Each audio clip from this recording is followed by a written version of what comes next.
I am live. All right. Is this on? Hello. All right. Thanks for your patience this morning, everybody. We were setting up a live stream so that we will stream this morning's orientation presentations directly to the YouTube page, and they'll be there for other people to look at. I think Planning Commissioner Lee Reed is going to pick us up some words this morning. Good morning, everybody. Good morning. Said good morning. Act like you're Good morning.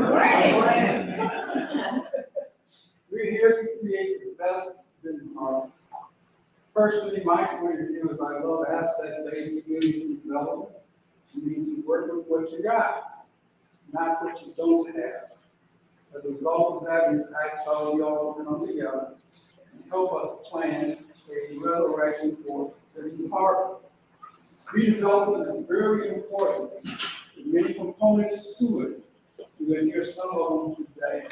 It's not the whole pie, it's just a piece of it. I've asked Paul Lippins here from Benton to come in and consult with us and help us put the plan together. So with their help, his guidance, we can redevelop Benton Harbor. So this is not about me, so I'm not going to call the phone. Paul, if you're ready. Yeah. This is Paul Lippins from Lieutenant. Thank you very much.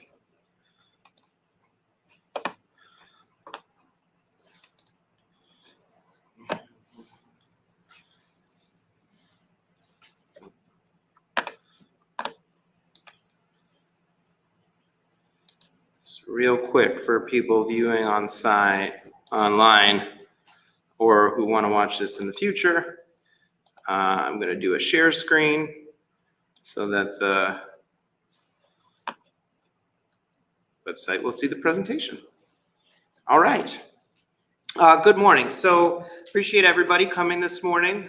We decided to start off planning week with this orientation presentation. So the purpose of this morning's presentations will be to run through some of the research that has been completed by both the master plan team, which includes myself, as well as the Ox Creek Visioning team, which will present following the discussion that I lead this morning. Real quick, what I'd like to do as kind of the kickoff for the orientation is talk about the website, which is where we're going to be using the website to report back in real time some of the results from this week. So as we go through sessions, we're going to work on processing those sessions and including some information online through the website as we go. This is also where you will find details on the schedule and different events that are going on. And one of the things that we will include a link to is this presentation, which is streaming live now to the project YouTube page, the Best Benton Harbor YouTube page, which you can also find information on that website. Additionally, on the website, there's a number of surveys. So not just by coming to the events and talking to us here can you contribute to the planning process, but you can actually go directly to the website and fill out any number of surveys that are online as well. So for orientation, I should say, just really quickly, I've got 3 people in the room from McKenna. This is my team. In the back, we've got James and Adam. We have more people arriving later today. And then we do have some people already arrived from the Ox Creek team. I see Craig. Can everyone on Craig's team and the Ox Creek planning team from Eagle and Southwest Michigan Planning? Great. So we've got a lot of consultants here, and we are here to present some research and present findings. So what do I want to start with? I want to start by talking about what is a master plan? Why is the city doing a master planning process? The master plan is kind of the central policy and planning document for this city. It's a guide for future development. It's also the basis for zoning updates and making amendments to the zoning ordinance. So the last master plan was done in 2011, and the state actually requires master plans to be updated every 5 years.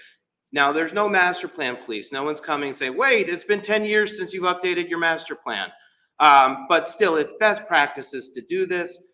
even though we know there are lots of good ideas in the 2011 master plan and there's been a lot of great work done, what we're doing now is we're opening up the box. We want to validate that work, look at what was done, and come up with new ideas and put them within today's context. The master plan may contain sub-area plans and urban design studies for different sites around the city, and that's one of the things we want to look at this week. Also, it puts within context some of the work that the city's doing with the Ox Creek Visioning Study. This study can be a sub-area plan and can be adopted as part of the master plan when the city enters that phase of the process next year. Also, it's important to note that as part of the ongoing efforts to align with the goals of the MEDC's Redevelopment Ready Community Program, that there will be continued funding for implementation and planning as part of this process. And the MEDC is a funder that gave the city planning grant money to help hire our firm to help do this master plan process. So in addition to city funding, the MEDC is a partner in investing in the community's future in that regard. So when we think about the master plan and the ordinance, these two things work together, but they're not really the same. The fun thing about a master plan is we can think really far into the future. We can have a 20-year planning horizon. We can have a 30-year planning horizon. We can think about things that really are 50 years out as part of this process. But we also want to think about the next 5 years. We want to think about the immediate things that need to be changed. And we want to think about how we can amend the zoning ordinance now for land development that we want to start implementing immediately. Because the zoning ordinance is law. The zoning ordinance is adopted by the city commission, and it regulates how the plan will and how planning development will happen today. So in this process, since we're also updating the zoning ordinance, we can think as we talk about the master plan amendments about how we want the city to grow, and then we can actually identify changes that need to happen in the zoning ordinance to facilitate that. I've got this exhibit here that explains a little bit about that relationship. So it's possible that there will be areas of the city that will be identified for long-term transition, long-term ideas that really the city might want to keep in place some of the existing zoning. And so we'll learn a little bit through the course of this week about areas that the city's looking to fix, areas that the city's looking to preserve and protect, and aspirational areas that the city might be interested in changing over time. And when I say the city, I mean the city's residents, neighborhoods, and business owners, and all of the people that are coming together to make this planning process a success. So we will look at the future land use plan, which is a guide for policy decisions. We'll also look at the zoning ordinance and possibly amending the districts to create new regulations for things that could happen in the near term for land development. You know, the benefits of doing a master plan is when the city makes a decision about doing land development, if that decision is aligned with the master plan, you are in a much better place to defend those decisions if you're ever challenged in court. So doing these processes together is really about having justifiable and regulations for development that are based within the legal framework for planning and zoning within the state of Michigan, and following best practices for how those policies are adopted. When you do develop in alignment with a master plan, you can have harmonious, efficient, economical development that can be done and meet more citywide objectives. Not every development is going to meet every objective, but what we can do through planning and zoning is make sure that as many possible objectives and goals that move the city forward towards achieving its vision are addressed iteratively through every site redevelopment. The master plan accounts for trends in land development. So one of the things that we want to talk about is how has the city changed? Are the perceptions of how the city is growing aligned with what we're seeing in population growth, aligned with what we're seeing in other trends like housing growth, median incomes, median housing value? All what we want to do is understand the the facts around what these demographic issues are and how they relate to the city's goals. And I think the graphic here explains something that's also really important, is that there are many aspects to a master planning process. We can look at transportation issues. We can look at housing, how to create more housing, how to improve neighborhoods, how to look at different site development, design values for downtown. And that including all of these ideas into one plan, you can then update your zoning ordinance. You can coordinate the goals with other planning authorities like the MDOT, or working with the Southwest Michigan Planning Council, and updating and creating a CIP, or an improvement plan for city projects. Where are we in this process? So this is another thing that's important to know about the process we're undertaking. We're going to be working on this over the course of the next year. So far, we've done research and analysis, which we're presenting this morning, talking about the research analysis phase of this project will continue. But this planning week is really kind of an inaugural event for this process. What we hope is to start talking about the future, start talking about the ideas that we want to include in the master plan, and come out with an idea of what the vision for the city will be.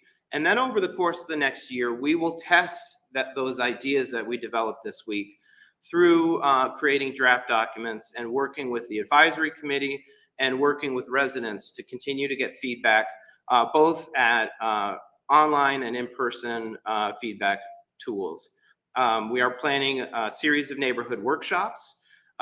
We'd like to do those in the fall, although we're going to work with the project advisory committee to develop how those workshops should be executed, where they should be executed, and really what the important content is for us to get feedback and how. When we've had that engagement with the project advisory committee, we'll announce the location and those events. But we do hope to have those happen in as early as September, but certainly before, I would say before November. So we're really shooting for September and October for these. After those workshops, I think we'll be able to go into the development of what we call a consensus plan. It's kind of a 70% plan where we have a lot of good feedback and good buy-in on the bulk of the recommendations that we think should be included in the master plan, including like a draft future land use plan. That 70% plan will be something that we will get a lot of feedback on. We will go to the Planning Commission and talk about it. We'll go to the City Commission and talk about it. And not until we've had a good feedback on the bulk of those recommendations will we proceed to a plan where we think is ready for adoption. Now, in the state of Michigan, when you have a master plan that's ready for adoption, you still have to release that plan. So one of the things we did at the beginning of this process is working with the city clerk. We send letters to all of the surrounding planning jurisdictions, the township, different agencies, and said the city's embarking on a master plan process. Well, after you're done, that's when those agencies comment. That's also where you start an official public review period, and that review period is 63 days. So even when we have that master plan, we will release that for public, and there will be a 63-day review period before Planning Commission holds a public hearing. So there is a public review process that's required as part of the state of Michigan's Planning Act. And that really won't happen until after we have that 100% plan and looking at having this document ready for next year, sometime around this time next year, late May, early June. Looking back 63 days, we'd really be looking at February and March to have a draft plan where we would start that public review process. So we got a little bit of work ahead of us. And I think the real interesting thing about this process is that it's designed to then feed action over the course of the next 5 years and be updated. So I think that's the important thing to think about as we go through this process, is we're not creating a master plan for the next 100 years. We're not creating a plan for the next 50 years. What we're doing is setting up the city to have a plan that can be updated, that can be a guiding document with implementable objectives and actions that can be worked on over the next 5 years, and then be adjusted and updated based on the progress that is made. And that's really the best practices for planning in the state of Michigan. And that process of updating the plan aligns with our state planning act and the intent of our state zoning act to have zoning amendments be updated based on master plans. So a little bit of a deep dive into our schedule. You see here the end of the schedule does go through the first half of 2023. We are working on the master plan and the zoning ordinance. So what we've done so far is that inventory, analyze, assess, try to understand what's been done in the past. And now we're ready to work on creating goals, objectives, strategies, to work on drafting a land use plan, a transportation plan, to look at strategic redevelopment ready communities recommendations, and think about the zoning plan. How should we update the zoning plan to implement these ideas? While we're doing this, we're also going to be breaking down the zoning ordinance and seeing how recommendations work within the city's regulatory framework of zoning ordinances. And as part of that, we are doing a diagnostic assessment, trying to say, hey, what does this ordinance require now? How is it aligned with the best practices for planning and design? And what recommendations might we have to bring it into alignment with the types of objectives and strategies we're hearing are important to residents? We will create both a first and a second draft of that ordinance, working with the City Advisory Committee, Planning Commission, and the City Commission, and also look at potential map changes to update the map as part of this process as well. Within this, we are executing a fairly detailed public engagement, public coordination plan. Already we have completed 7 listening sessions, both touring with city commissioners, having meetings with stakeholders, attending boards and commission meetings for neighborhood organizations. And we've heard a lot, and I think these listening sessions have informed us to the point where at this time in planning week, we've met a lot of people, we've heard a lot of issues, and I think we're ready to talk about setting goals and understanding what issues need to be addressed in this public format. We are also, as part of the planning week, we will be doing focus groups, and I'll get to that schedule as well. And as part of our process as well, we're working with an arts-based community development, an arts-based community organization named Dancespire. Dancespire is a dance company, and the head of that dance company is Diavondre Jones, who's a Benton Harbor High School graduate, and he's working on developing a talent competition to help engage people who otherwise might not be involved in a master planning process, to bring people, celebrate art, talent, but also give people an opportunity to become involved in this process that might otherwise not know about it or not involved in this type of public activity. So we are working with Diavondre to plan 2 Dancespire-led events, and to launch a talent competition, which is really fun. So we're hoping to get a bunch of submittals as part of that part of the process as well. We will continue to work with the advisory committee. As I mentioned, we have 4 workshops planned for the fall, and there will also be a number of planning commission meetings and city commission meetings along the way.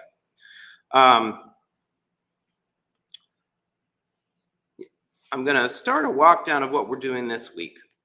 So when I say the purpose of this week is to develop a vision, it's because what we want to do is we want to start on a basis of really big picture, where does the city want to go? So we're going to be asking those types of questions tomorrow with the visioning session. This is the overall schedule for the week, and I'll work with my team. I had a request to have a stack of these printed. We'll get some of these printed today as well. All of these details are on the website as well, and we make QR codes and we have lots of flyers so that people can access that website and look at the schedule of events. But really, we're following today being introduction. We are doing orientation today. We're going to do some touring, and then we have a social event planned this evening at the livery. Day 2 is the visioning day, so we're going to be thinking about the big picture strategies, goals, and objectives tomorrow. Day 3 will be refining those objectives. Day 4 will be taking those alternatives and objectives and developing what we are reporting back as preferences. And then on day 4, we're going to report back and say, did we get it right? So we thought we heard these were the preferences for the future. And now we're going to test those again. And what this is, and the reason why we do this in a week like this is, one, you'll see all of us here all week. And this is the type of thing where the studio is open the whole time. Everyone is welcome to come in anytime and collaborate with us.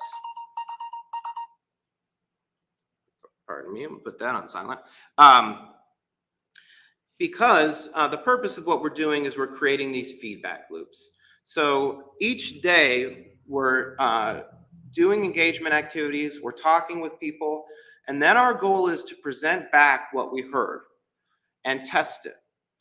And then the next day, we will test what we heard that day. And providing these feedback loops, we want to work with people to iteratively get to a point where we feel like we have a good understanding of preferences for recommendations that can be included in this plan.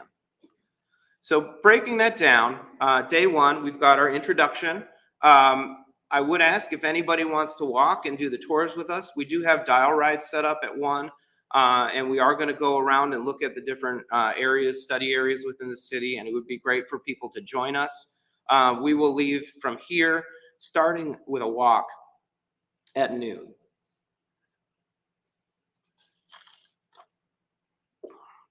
Tomorrow, as I mentioned, is the Vision Day. So we'll start in the morning with a future land use exercise. Then the afternoon is breakout sessions, discussion topics, and we will be talking about housing, commercial development, education, and public safety.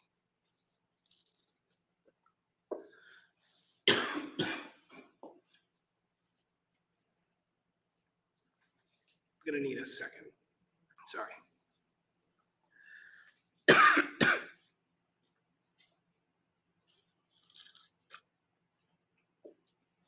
James, can you grab me a water?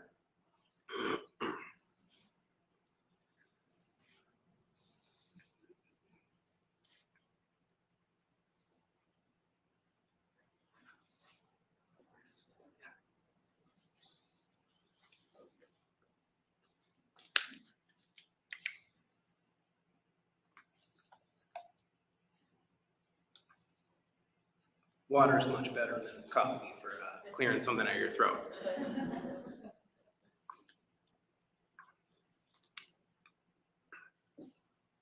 So the end of day 2 will be the opening presentation. And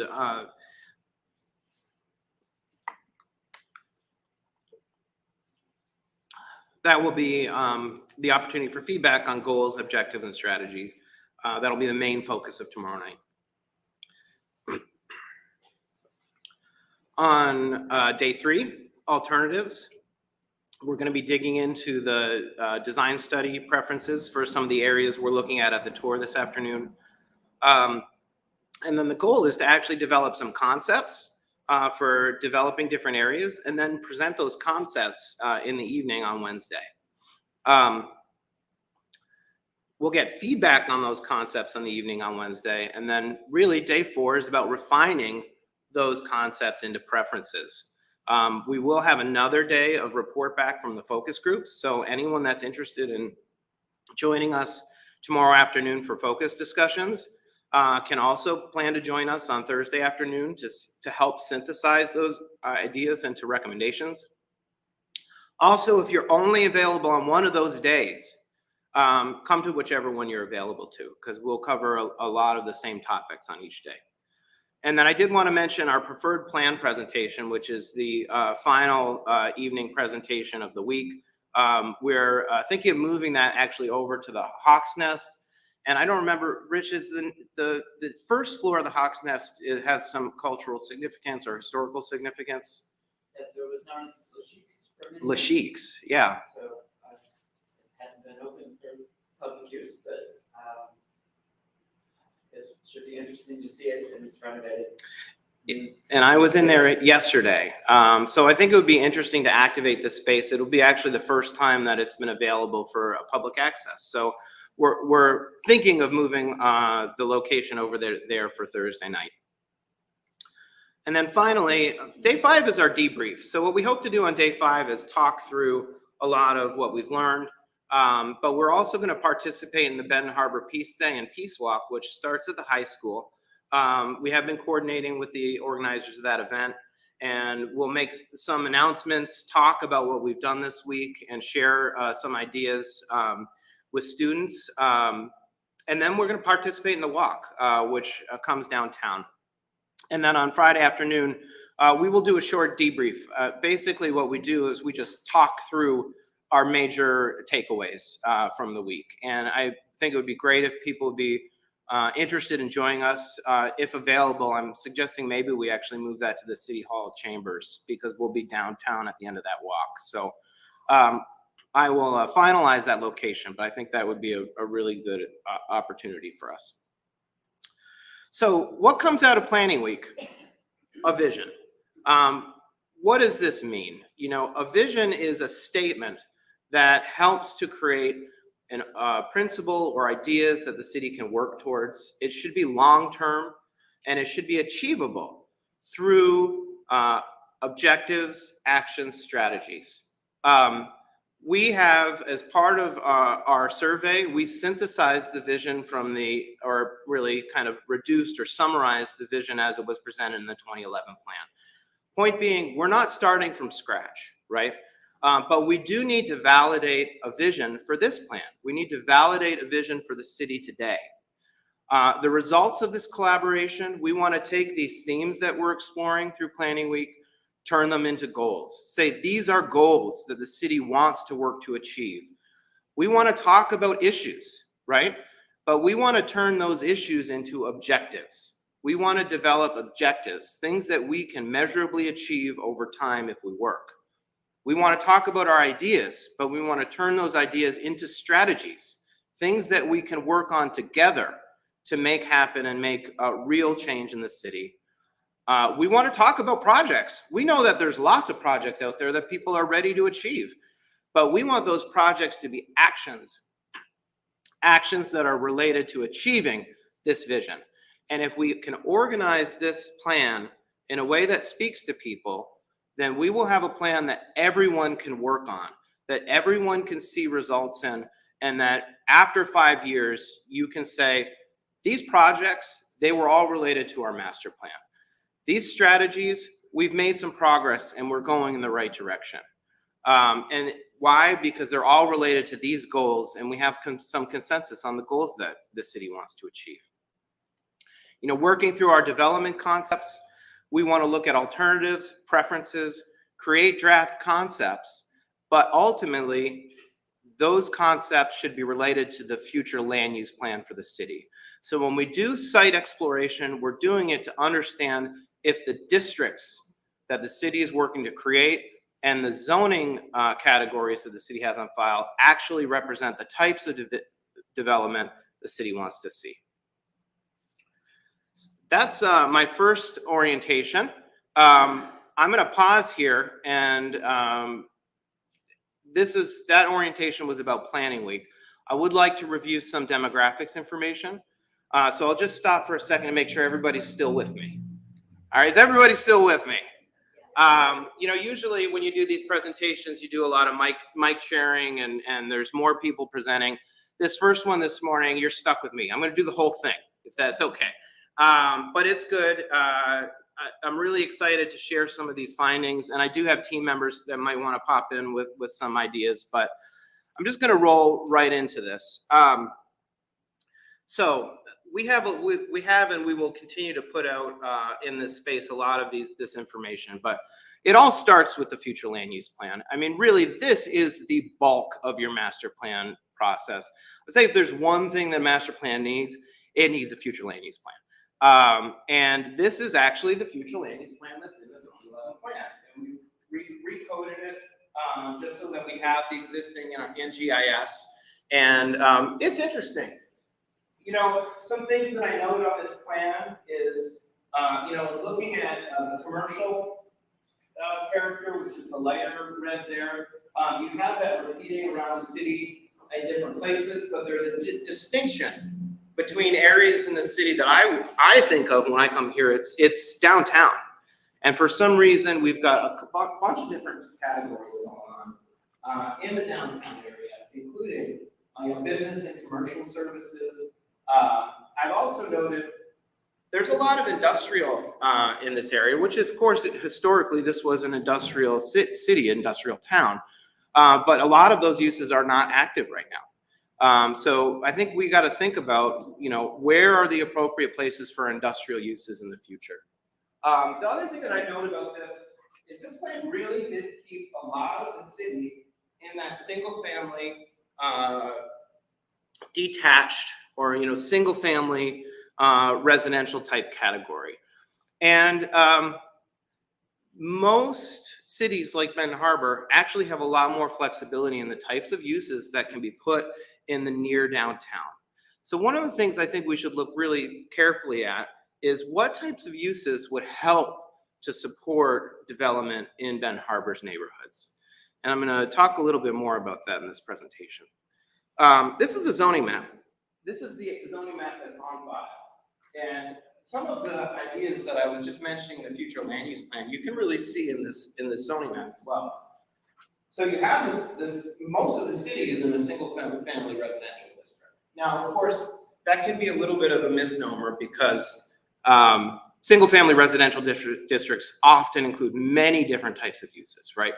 But still, it's worth noting.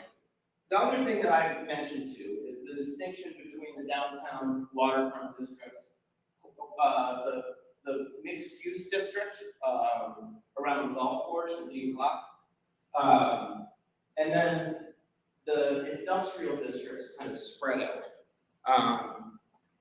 I think that there, you know, certainly I think is room to make some changes in this zoning ordinance. We have to really think about how the master plan, the future land use plan, could be updated if we do want to support any transitional uses in these zoning districts. Of course, we did look at existing land uses, and it's important to note that oftentimes existing land uses don't necessarily align with zoning and don't necessarily align with the future land use plan. It's important in part of this process to look at those existing land use plans to say, hey, maybe in the past we were actively trying to change these existing land uses to something new. That's planning, that's good. I think that what we have to ask is, do we still want to do that? Or are some of the cues about the way this place is used something that we can incorporate into this plan? Let's look at traffic. This is interesting. So there is a lot of vehicle traffic in the city in a positive way, a way that brings economic development. We did note that traffic volumes went down during the pandemic, and we don't know if that's going to continue to a trend that will continue, but it is worth noting that people drove less. And in thinking about multi-mobility, the use of transit, developing fixed route for the Takata system, fixed route services, developing more places to bike and walk, we can think about how the way people travel will continue to change. And I think the last 2 years have provided some indication that people might work and travel differently in the future. And I think it'll be exciting to talk about that a bit. The other thing I do want to note is, you know, Benton Harbor is very bikeable scale. This is the type of city where you can access anywhere in the city by bike. And that can be a really great way to do economic development, especially with the cultural and park assets that this community has. I think the connectivity discussion something I'm really excited to talk about. Now, what we've done here with the non-motorized map is we've done two things. The county is working on a non-motorized plan or a trails plan. We've included the preliminary routes that are part of the feeders into that study on this map. We also went into the 2011 plan for the city, which does have some routes recommended in it. And we've added those 2011 routes to this map as well as feeders. So I think with non-motorized planning, we want to understand what past plans have said, realize we have an opportunity to influence and inform the countywide trails plan as part of this process, and update this route. I mean, we can include new routes if they're not all here, but I do think that at least the preliminary system that was included in the 2011 plan does address neighborhood connectivity, includes things like this Ox Creek connection, and it provides us a starting point for looking at updating non-motorized facilities now. This is another really interesting finding. So the city, this is what city manager's office calls the 500 lots, all right? The city actually owns a lot of land. And this, I think, is perhaps the biggest opportunity is the city is in a unique position by the amount of land it holds to really help influence and facilitate revitalization. And if you look at this map, all of these, and you might not be able to see this, but we've got this printed, all of these lots provide an opportunity for creating meaningful redevelopment. And this is another thing too, right? So in thinking about creating new opportunities for home ownership through creation of new housing, it's also important to recommend that to note that there are a lot of homeowners in Benton Harbor, and that they are spread out throughout all of the wards. So what we did was, for this map, is we mapped the people who are taking the homestead exemption on the property through assessment data. So this shows actual people. You can only take one homestead exemption in the state of Michigan. These are people who are taking it in the city of Benton Harbor. These are your homeowners. Looking here too, this is something that I think this is a really interesting map. So back from a taxation perspective, providing a good tax base so the city can, pay for services. And that's, one is looking at the assessed value on a site basis. Who's the biggest taxpayer in the city? The other is thinking about taxable value based on the amount of land that is available. So taxable value per acre. And these maps actually show something a little bit of a different story. So if you look at the assessed values map, these are like total taxpayers. So the red are people that pay over $500,000 in taxes. And you see, like the golf course area is one of the biggest taxpayers. It's high. And you'll see that kind of in some of the other large parcels, that they are high taxpayers. But if you look over here at the per acre taxpayers, you see that the per acre, the golf course and some of the other industrial sites that are shown red on the other map, they drop down. So per acre, they're not really paying as much as some of the other sites. And similarly, if you look at the neighborhoods here, you see that those are in the orange and yellow categories. So they're paying less total tax. But when you look at the right, or back on the left over here view, you see that those neighborhoods turn much darker green in this map, because per acre, homeowners are paying a pretty decent percentage of tax rates. So when you think back to that map I just showed you of the city-owned properties, even though a lot of those properties are small, they have the potential to highly impact the city's tax base. So when we talk about spending money on revitalizing neighborhoods, we are talking about raising the city's tax base, using opportunities that the city has, which are all of these sites the city owns. And on a per acre basis, these sites are not only good taxpayers, they also accumulate to quite a bit of land. And this is an extrusion. This shows that, I think, more graphically. you can see when we extrude the, raise up the values graphically in 3D, you see that most of that value is along the waterfront if you look at it just on a taxpayer basis. Over here, you see that reverses, and you get a lot of high value of the smaller possible parcels of the neighborhood. Or at least what it shows is a more equivalent distribution of tax value. It's interesting. Another thing I think that's really important to think about is the floodplain. I know that the off-street team is going to talk a little bit more about environmental planning. But stating the obvious, right? The neighborhoods are on a hill. There's a reason why the neighborhoods were developed up there.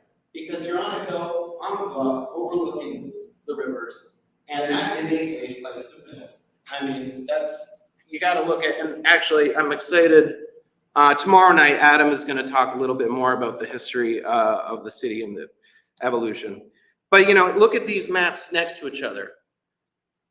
When you look at the area up on the bluff, and all the light in there is kind of the city-owned properties, vacant properties.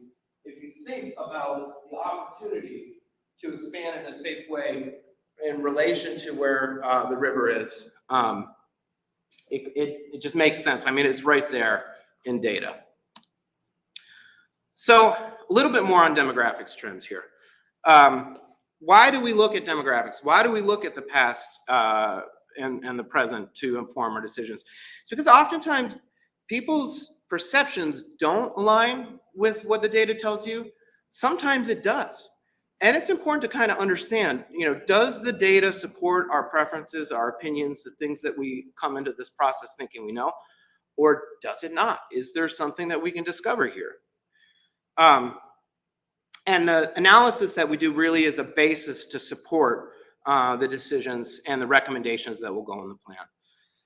So one of the things that I think we've discovered here is, Benton Harbor, of course, it's part of the Twin Cities, but certainly also with the urbanized area of Benton Township, Benton Heights and Fairplain are the census designated terms.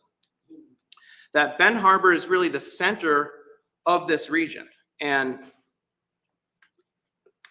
in addition, in being at the center, it's the place that probably has the most opportunity to create a prosperous and beneficial region in the future.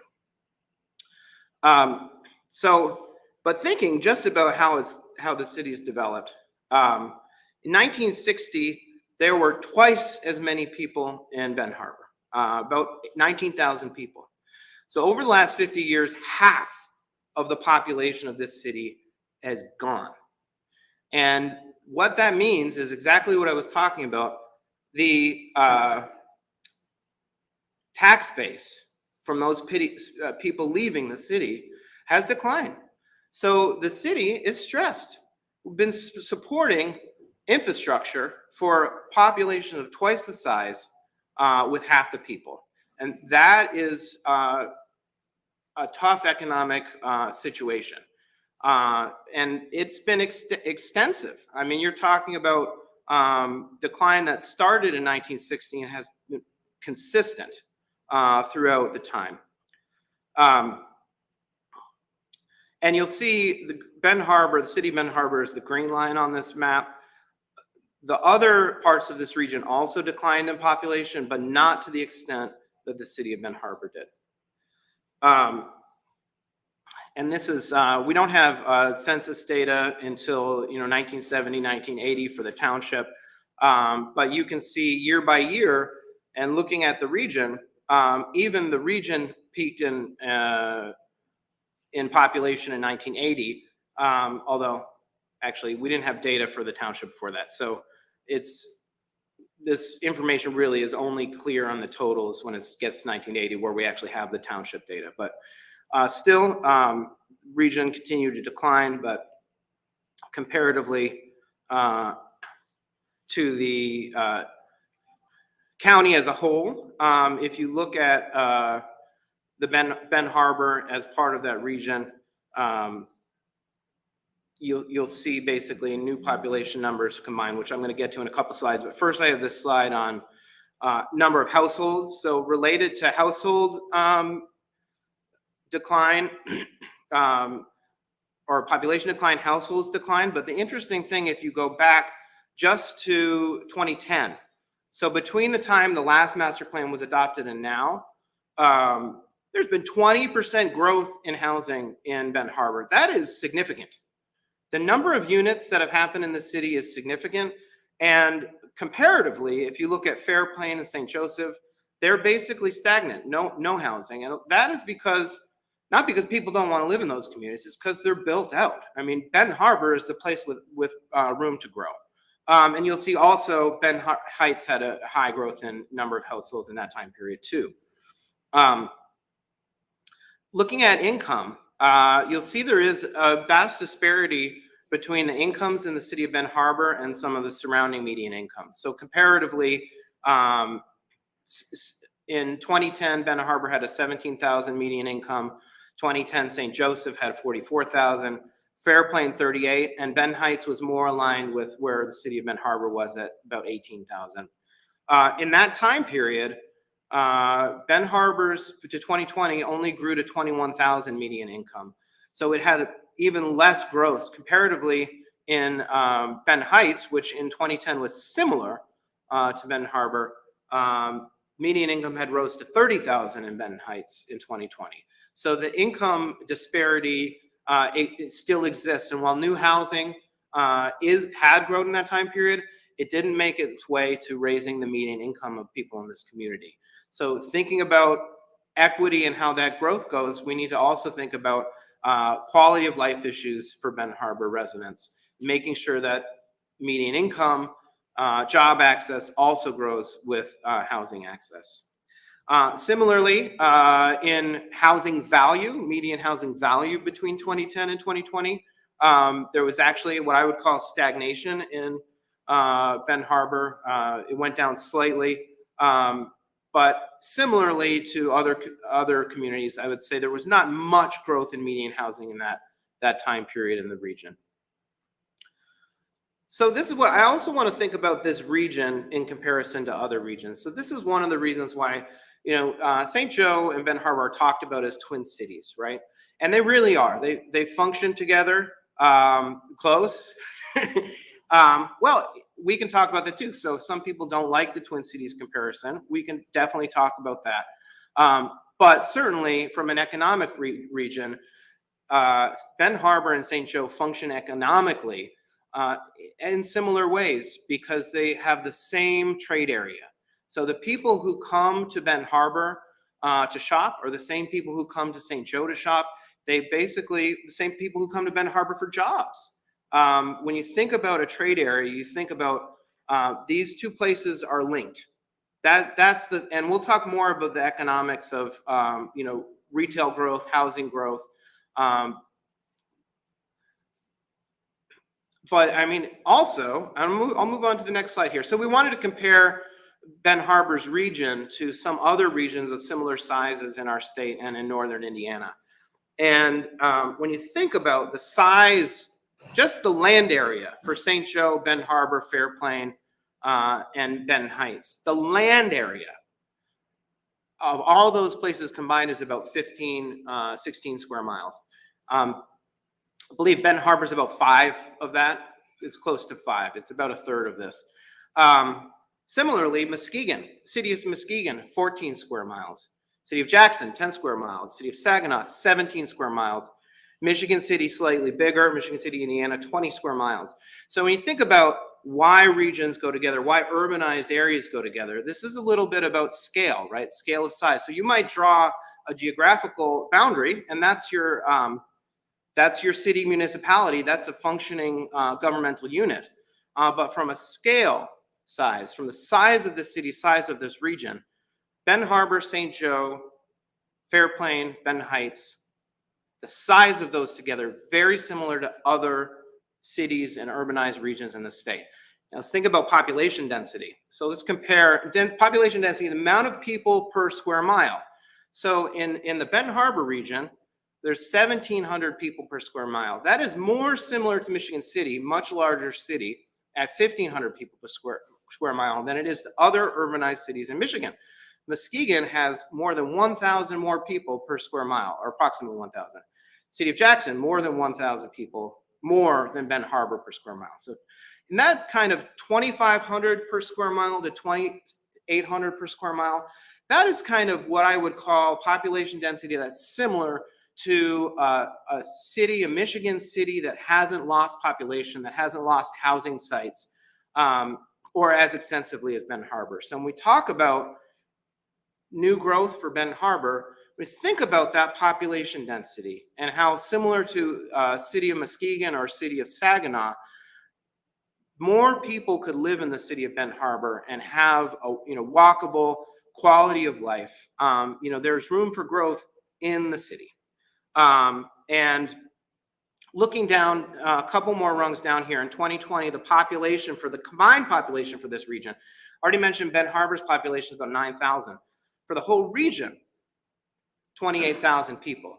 Comparatively to Muskegon, 38,000 people. That 10,000 people, that's the 10,000 people that City of Benton Harbor lost from 1960 to present day. That is what this city looked like in 1960. So when we talk about bringing back housing, residences, what we're talking about is bringing back the urbanism that is you see in Michigan cities all around the state. And I also want to do a comparison here to the size of downtown Benton Harbor. So this is something that's really interesting to think about. Benton Harbor is big. When we walk around and look around this town, this is a really big area, just downtown. So what we did was we traced the area here, which I would call, excluding the harbor riverfront, I would call this, when I look at downtown, including the Water Street area, this is the area that I think really fundamentally functions as the center of this city. You take that land area and put it on other Michigan cities, you've got the entire downtown Kalamazoo. You've got almost all of the city of Grand Rapids' land area here. Downtown Holland, the entire downtown Holland area within this downtown. And look at Saugatuck too, comparable beach or waterfront kind of community. When we think about planning this space, we're not talking about a small city. We're talking about a city that has enough space to develop at higher scales.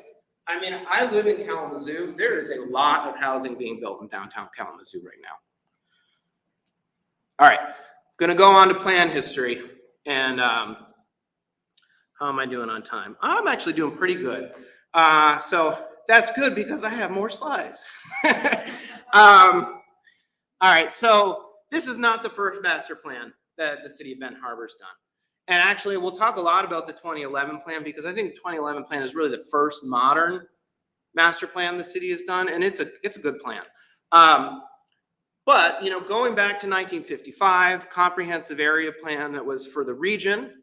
Interesting enough, it was a regional plan. In 63, you have the community renewal plan. This is like one of those plans where you think, I don't know about this plan, but it's interesting, and we'll talk about it, right? And it is not unique to the city of Benton Harbor.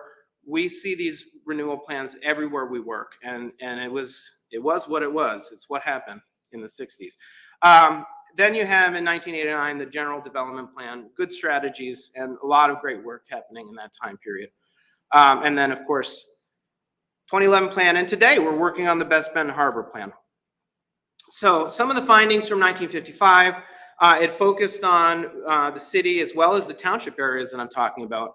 It projected by 1980 growth to 95,000 people. That did not happen. But even while it projected that, at that time, was still projecting a decline in the city population. And I think because during that time period, people were leaving the cities. And Benton Harbor, as I mentioned, I really feel like it was the center of this community even then. And so it experienced that urban decline more than the surrounding townships and the city of St. Joe. Moving on to 63, this is that urban renewal plan. One of the things you'll see in this plan is these types of things, like we're going to take a highway in and we're gonna bring the highway all the way around the city. Some of that stuff didn't happen, but some of it did, and we're gonna talk about that.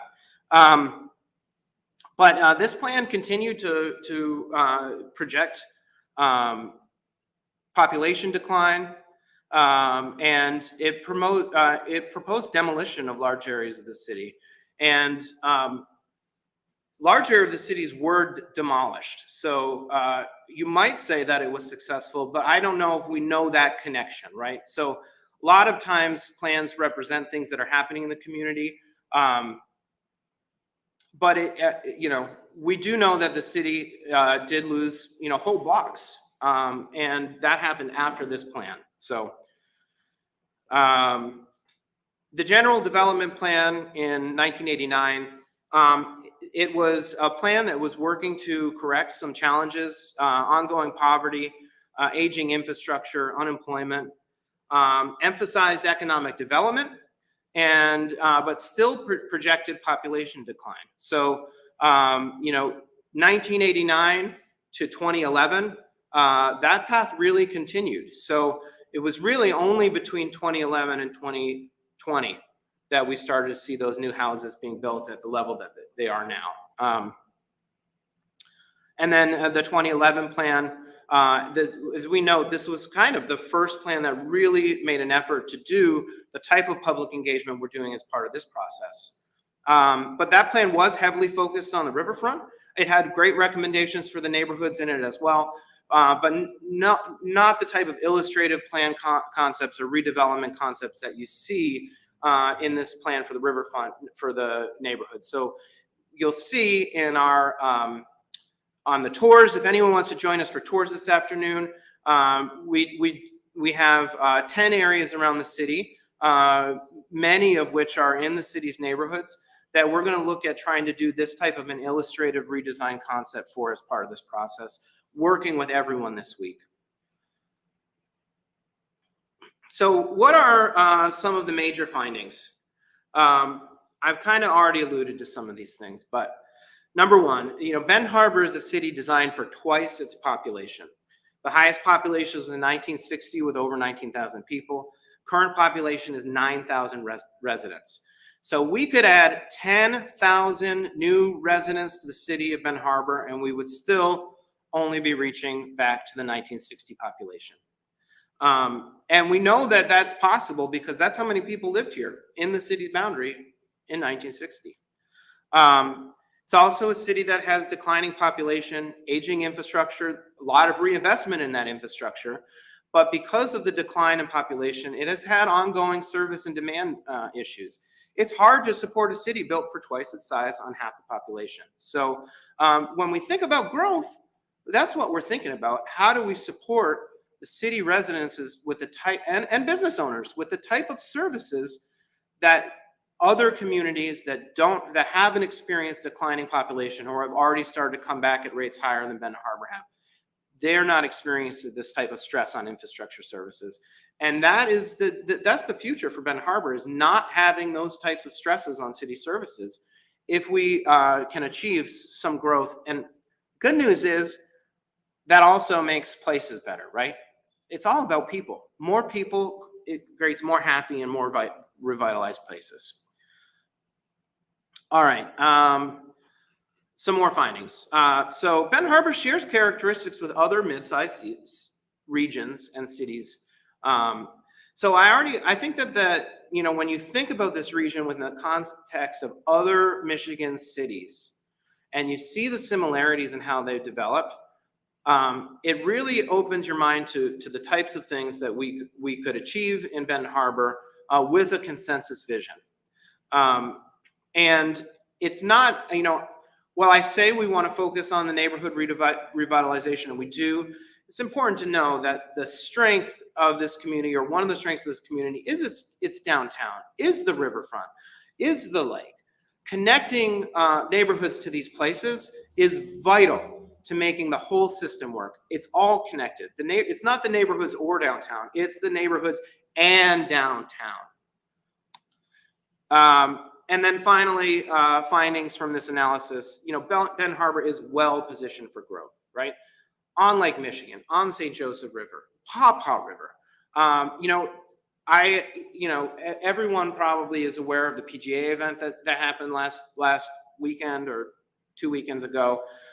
Yesterday, when I was getting ready and packing my stuff to come out here, there was a Saturday afternoon rebroadcast of someone just talking about the golf facility out there.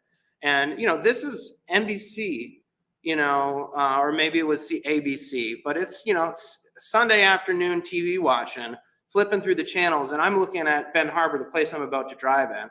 And that's big, it's a major facility. And the types of events that are happening here, this is not something that every place has. And the other thing that was interesting in that program I watched yesterday too was they talked about the condition of that area before it was revitalized. I mean, major brownfield cleanup.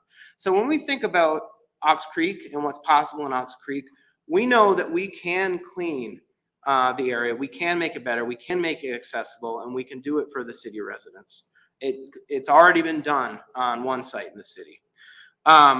Close access to interstate and highways, and it's only getting better with the improvements MDOT's making. The legacy infrastructure, obviously, the work that the city's been doing, working with the state to replace water lines, the major investment in the roads. I mean, this infrastructure is owned and managed by the city. The Takata system. I mean, what places of this size have transit and the type of transit that we have in the city? And then assets, of course, the schools, the water, sewer, the parks, the roads, all of this infrastructure the city has in place, and it's improving every day. So I'm going to pause. So I will take a couple questions. I'm going to, believe it or not, I could probably do another 20 or 30 minutes. I do have some stuff on some of the sites we're going to explore, but the Ox Creek team is going to get started at 10:30, and I would like to yield the floor and start getting their PowerPoints pulled up. Maybe let's take a 15-minute break, and we can mingle and talk. I mean, I'd be happy to take questions, but I got all week for questions. I think maybe people could use a break, and let's get the next presentation going. How does that sound? All right. Thanks, everybody. Appreciate your time. Let's get the Ox Creek team going.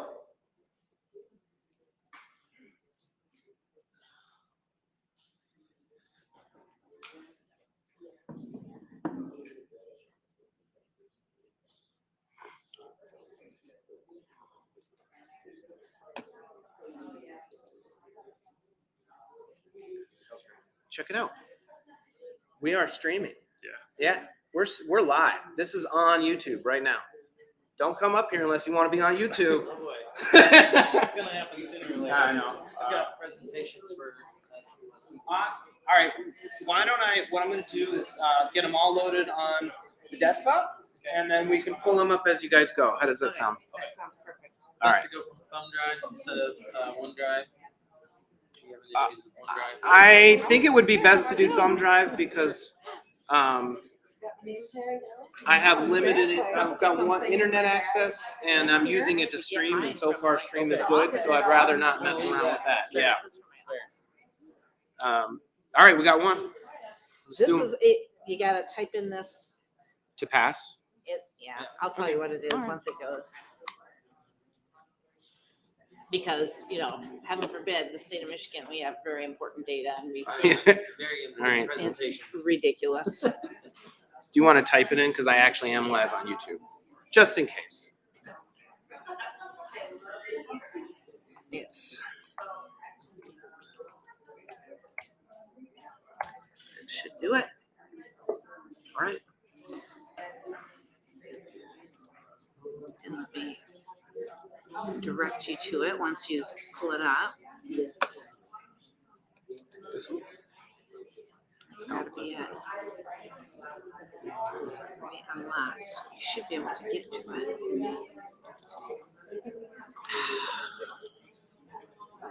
Oh, it says it say encryption's already in use.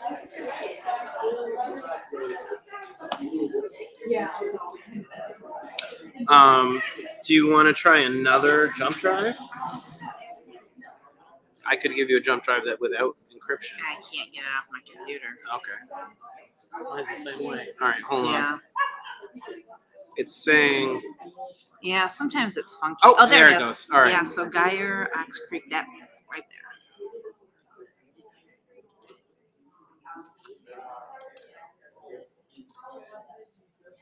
All right, that's one. Who's next?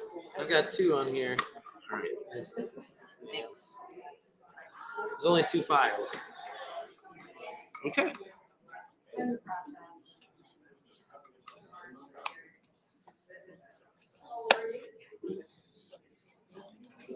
Oh, you want to do your password? Sure. Did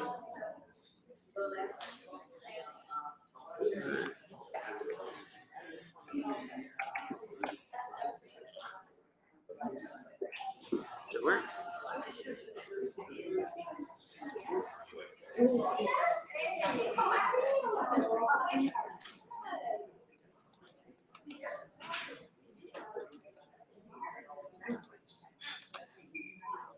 All right. Let's go. Real stuff. Yeah. Yeah.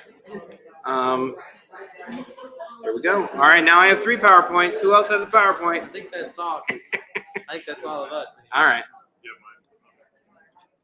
Do I have yours? I don't think I do. Did you give me yours already? Oh, you gave me the jump drive already. Yes, you did. All right. Thank you. All right, we got everybody's on there, Paul? We're pretty close. And I moved my room over to Harbor Shores, so. Oh, you did? I'm Good. giving myself It's a little, nice. Yeah. with everything going on, I'm like, I need a little comfort. They And it's they so much easier. they beat the rate. Oh, I that was mean, incredible, they beat. yeah. They gave us a. How could we not take it? Oh, yeah. I called them up and I said, "Look, this is the rate we're getting at your competitors," and they beat it by like $60. Yeah, You know. I'm like, I'll just pay the Yeah. difference if I need it. I'm not worried about it right now, so. So you're good. I got 4 presentations here now. So you should have Marcy's, and Matt's were together, and Carrie's. And Craig, this is you. All right. assuming tomorrow's are all in. So I got them all right here. Which one? That one's the first one. This one? All right. Let's get you set up and let me go into screen share mode. And I think that's it. Okay, I just. Yep, you can do space or down. And all right. Want to do introductions? Do you want to get started? I mean, I can. Let me get my stuff set down. Or what time do you want? Here, us you to can do use this? the We're a few table. minutes early. All right. Oh yeah, we're not getting started with this until 10:30. So we've got another 8 minutes, everybody, to make. Yeah, I can do kind of just a real quick introduction. That'd be great. And then I'll. All right.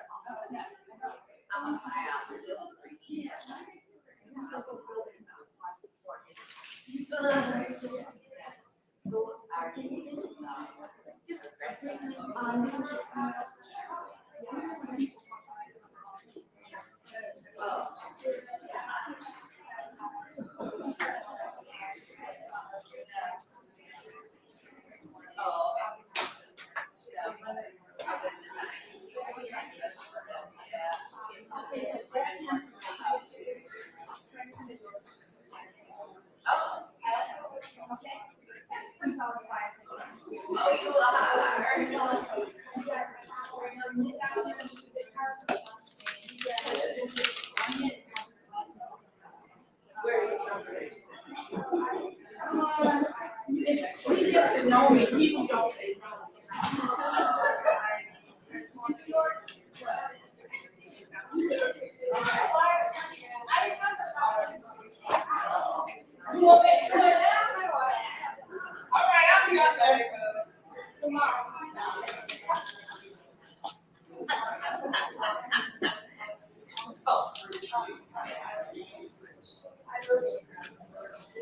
Oh, that's really why you put that.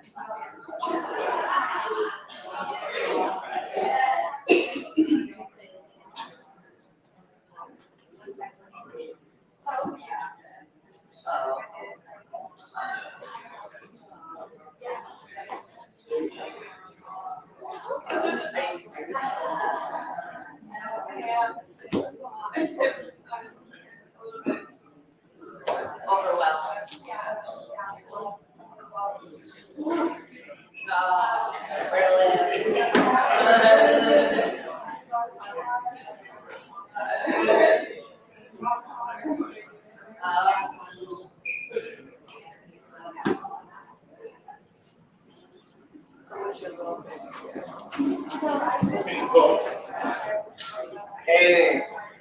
How's it going, man? Good to see you. How you doing this morning? Yeah, my son came to town, came to celebrate my birthday. Oh, happy birthday. So I'll be in and out. Thank you. Your birthday today? Yeah. Happy real birthday. All right. Yeah, my son came to town last night, so I'm gonna be in and out. I ain't gonna let him spend the whole day here without. So you're 21 now. Yeah, I get to make it down Yeah. Forte and friends. See if I can get Richard to buy me a drink now that I'm 21. We got a copy. We just gotta get a new.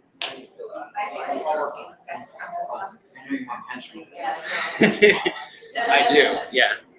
Hi, hey, how are you? Turn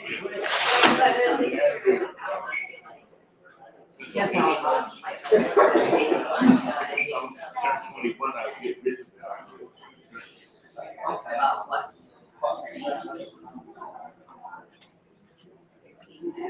Hey, what's the next one? Two more guys?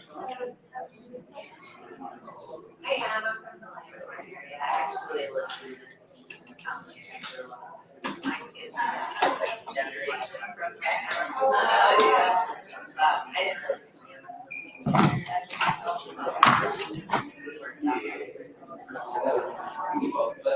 We didn't meet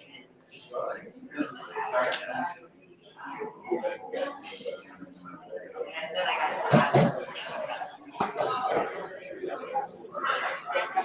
at least a lot.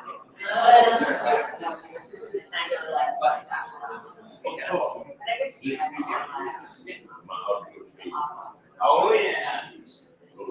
I think actually the site, that we were talking about yesterday, you can see it.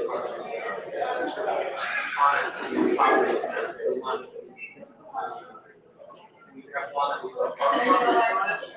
Well, it's there, a lot of. Here, yeah, here.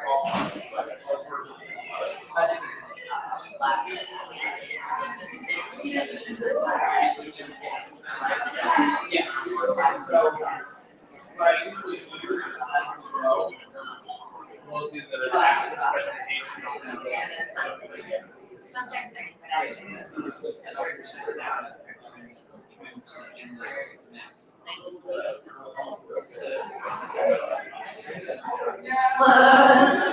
It's always just.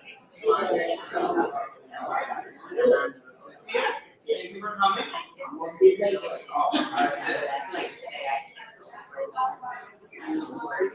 This is so exciting.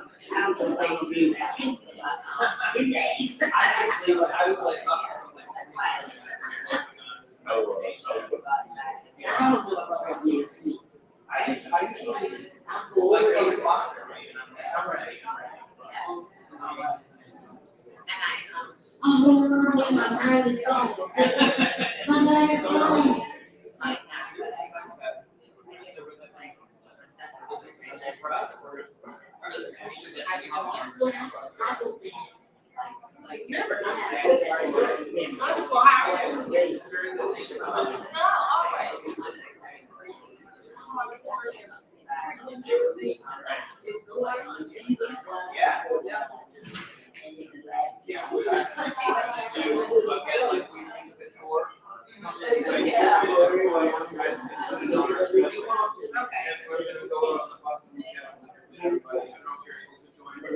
Yeah, I can hear one whole day. Okay, good. All right, wonderful.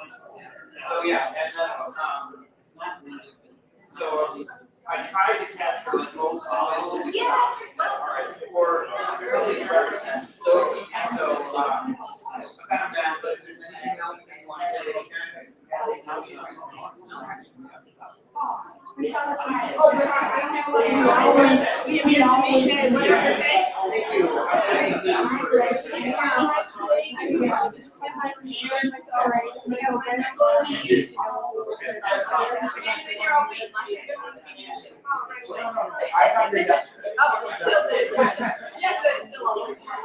Yeah, no, yesterday we came in, just started getting set up. I went to the Harvard. I don't have a lot of time, because you're going to, Hey, you're I'm fine. interviewing people right now.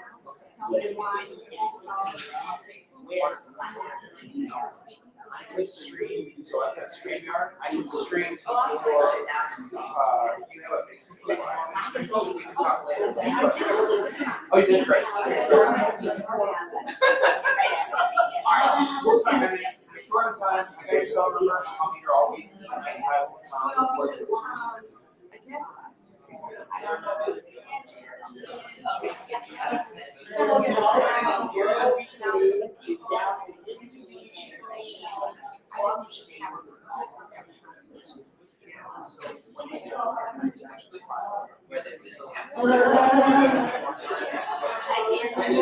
Or we go out to the yard, you know what I mean?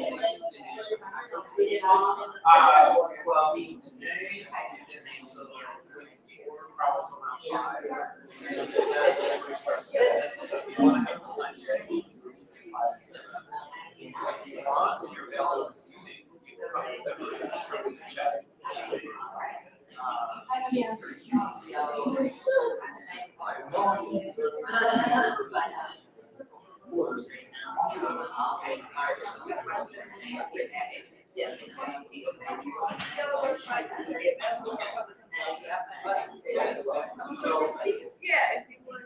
So.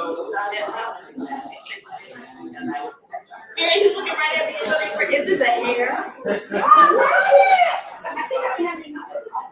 Yeah. Just so you know, I live stream that, so there's a YouTube page, I've got their own YouTube. And it's actually streaming right now. Believe it or not, I was watching on the driving up, but I just want the tangible free. Okay, so what I'm gonna do is I'm gonna take that video and put it on the website. Okay. We have not, no worries, there it is. No worries. Okay. No worries. Thank you. I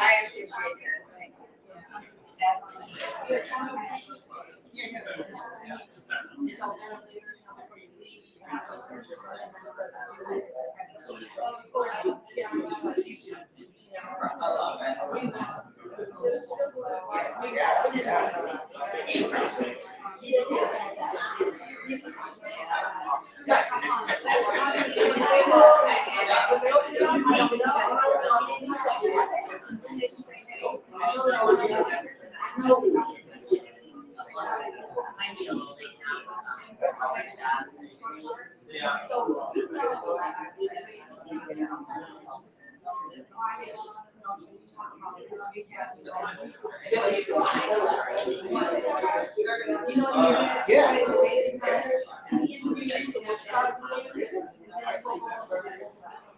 I know you're leaving.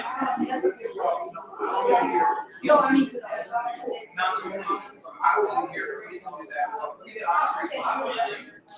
This midnight. So I work in non-food source pollution,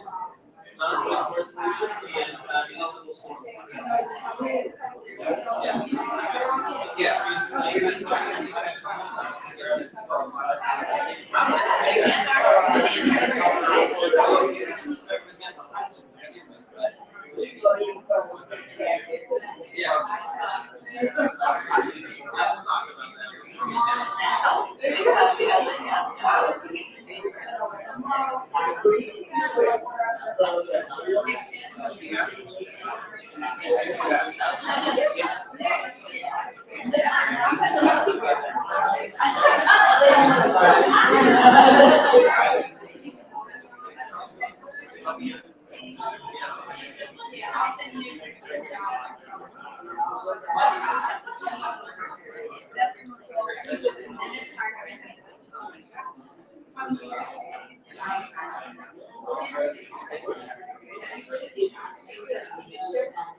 All right, everybody, we're gonna get going here. If everyone wants to grab a comfortable spot, spot to hang out.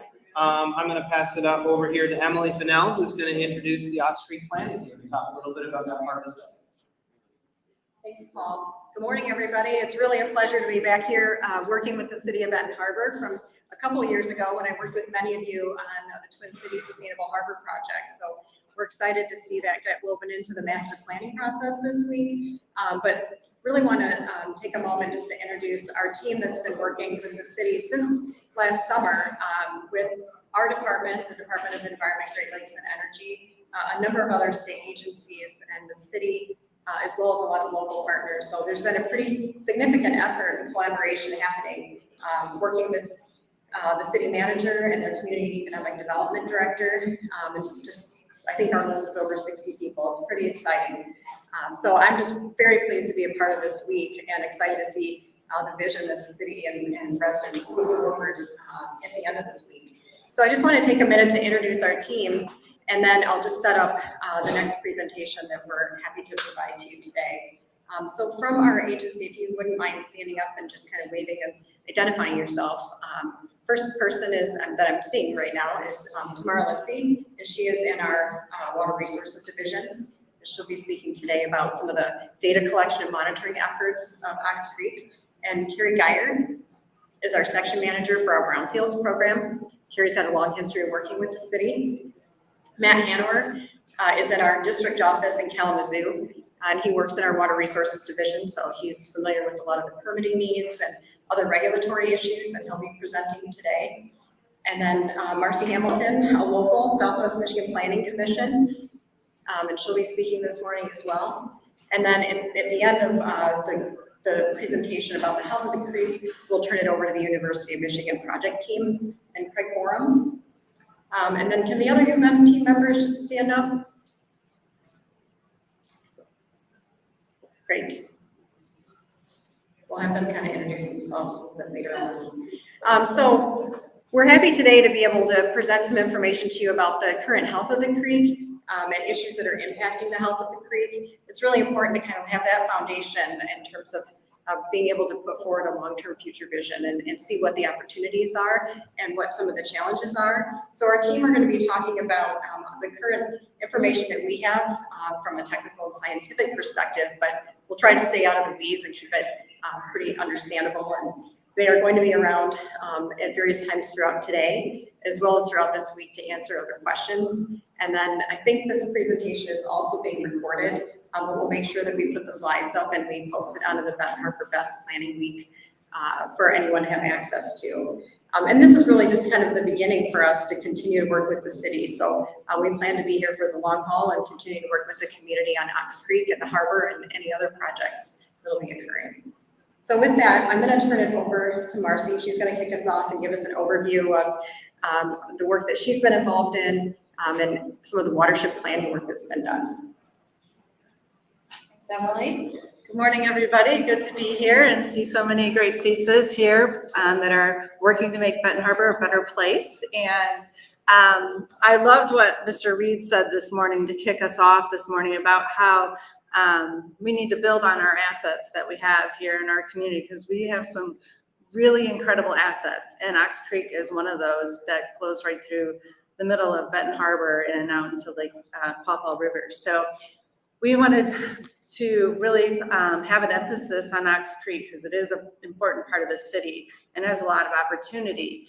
And I know a lot of people have a lot of fond memories of Ox Creek growing up in the neighborhoods. And unfortunately, the creek has suffered a lot of damage from historical industrial operations, wetlands being drained or filled, and also stuff that's happening upstream that we'll talk about. So we want to talk to you today about the health of Ox Creek and what we know about Ox Creek. There's still some unknowns about Ox Creek, but share with you what we know and bring the experts in today to talk about that. So we're gonna kind of do an Ox Creek overview, talk about some of the historic pollution issues that are affecting the creek, talk about what we call non-point sources of pollution or polluted runoff. We're going to talk about the stream's ecology and what kinds of things are impacting the health of it and the information that Eagle has collected on the creek. And we're also gonna end up with how can we improve it. So first of all, I just want to give you a picture. When we think of Ox Creek, I think of the Benton Harbor, we just think about how it flows to the city, right? But really, it starts all the way out in Bainbridge Township, out past the new bypass out here. And that whole area in yellow drains to Ox Creek. So that's what we call a watershed, the area that drains to a body of water. So of course, we are focused on Benton Harbor down here at the end. But really, when we look at the health of the creek, we need to see what's happening on all of that land that's draining to the creek. And as it flows into Benton Harbor and out to the Pawpaw River, into the St. Joe, and out to Lake Michigan. And the mouth of Ox Creek is only about a mile from Lake Michigan. So when I said we want to look at the land that drains to Ox Creek, kind of drew this red line, almost follows I-94, and all the land to the east is mostly agricultural land. And then, of course, all the stuff to the west, towards the lake, is more housing and commercial and urbanized area. So we need to look at what's happening on this land to understand what's impacting the creek.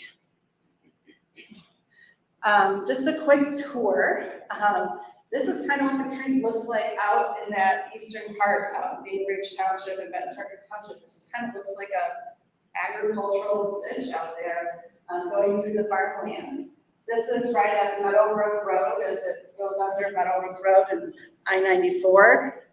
This is right behind, this is Home Depot. You can see the McDonald's sign there. So that's right in that Orchards Mall, Pipestone Road area.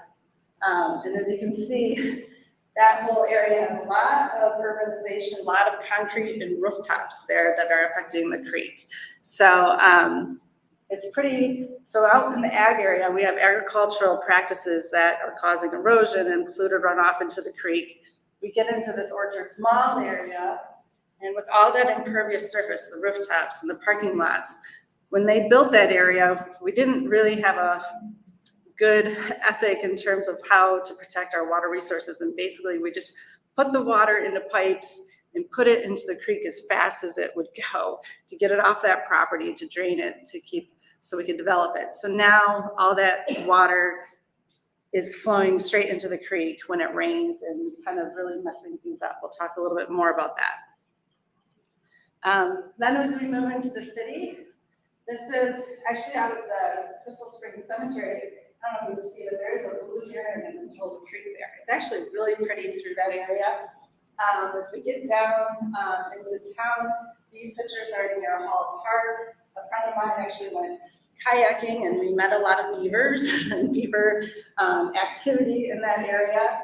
And then this is where North Shore Drive is. So as it comes into the town, it crosses Main Street, goes behind Javis, and then it comes out of North Shore Drive, and actually, the channels are actually concrete here, obviously not very conducive to wildlife. And then this is just kind of the last stretch as it goes to Harbor Shores and out to the Pawpaw River, kind of ditched and straight at that point. So there's some really pretty parts of Ox Creek still, and there's still a lot of opportunities to make it nicer. The key things you want to understand, just a recap, is the historical pollution, which Carrie is going to go next and talk about. There's also a lot of dumping and trash along the creek that needs to be cleaned up, all the way out at Orchards Mall in the township, all the way through the city. I talked about that Orchards Mall area and all those rooftops and all the parking lots that are just directing a lot of polluted runoff to the creek, so we're working on that. Then I mentioned all the agricultural practices. And unfortunately, the wetland loss, this little map here in the bottom right, everywhere that's red is where a wetland has been drained or filled. And so we've lost those wetlands that were filtering the water and mitigating flooding. So the big thing is we've developed some watershed management plans for Ox Creek, And there are strategies in there to try to improve it. And basically, as I said, all the way to the east, all the way down here, everybody needs to be working together to do improvements for the health of the creek. And just some things that are happening, we've had Ox Creek community cleanups for the last 5 years. People going out trying to pick up the trash. Obviously, there's some areas that are beyond volunteer efforts that we're gonna have to use contractors for, but at least every year we're trying to make a difference here. There's gonna be another cleanup. I have June on there, but I just got an email on Friday. It's actually gonna probably be the first weekend in August. Out on Pipestone Road, Wayman, we installed a rain garden. We took out this huge area of their parking lot and put in plants and basically kind of created a little wetland area. So that runoff coming off their parking lot is now filtered through here, and it's slowed down and it's clean before it enters the creek. This summer, we're gonna be doing the same thing at the Benton Harbor Mire. This parking lot right between the gas station and Mire, we're gonna take out that whole parking lot and put a rain garden there. So that'll help with all that runoff coming off of Mire's parking lot to clean it before it gets to Ox Creek. So the whole goal is for the water to slow it down, spread it out, and let it soak in and be filtered before it hits Ox Creek. So that's just an overview. And I'm gonna turn it over to Carrie, who is gonna talk a little bit more about the historic industrial pollution. Thanks, Marcy. Yeah. You put them all right there. Okay, sorry.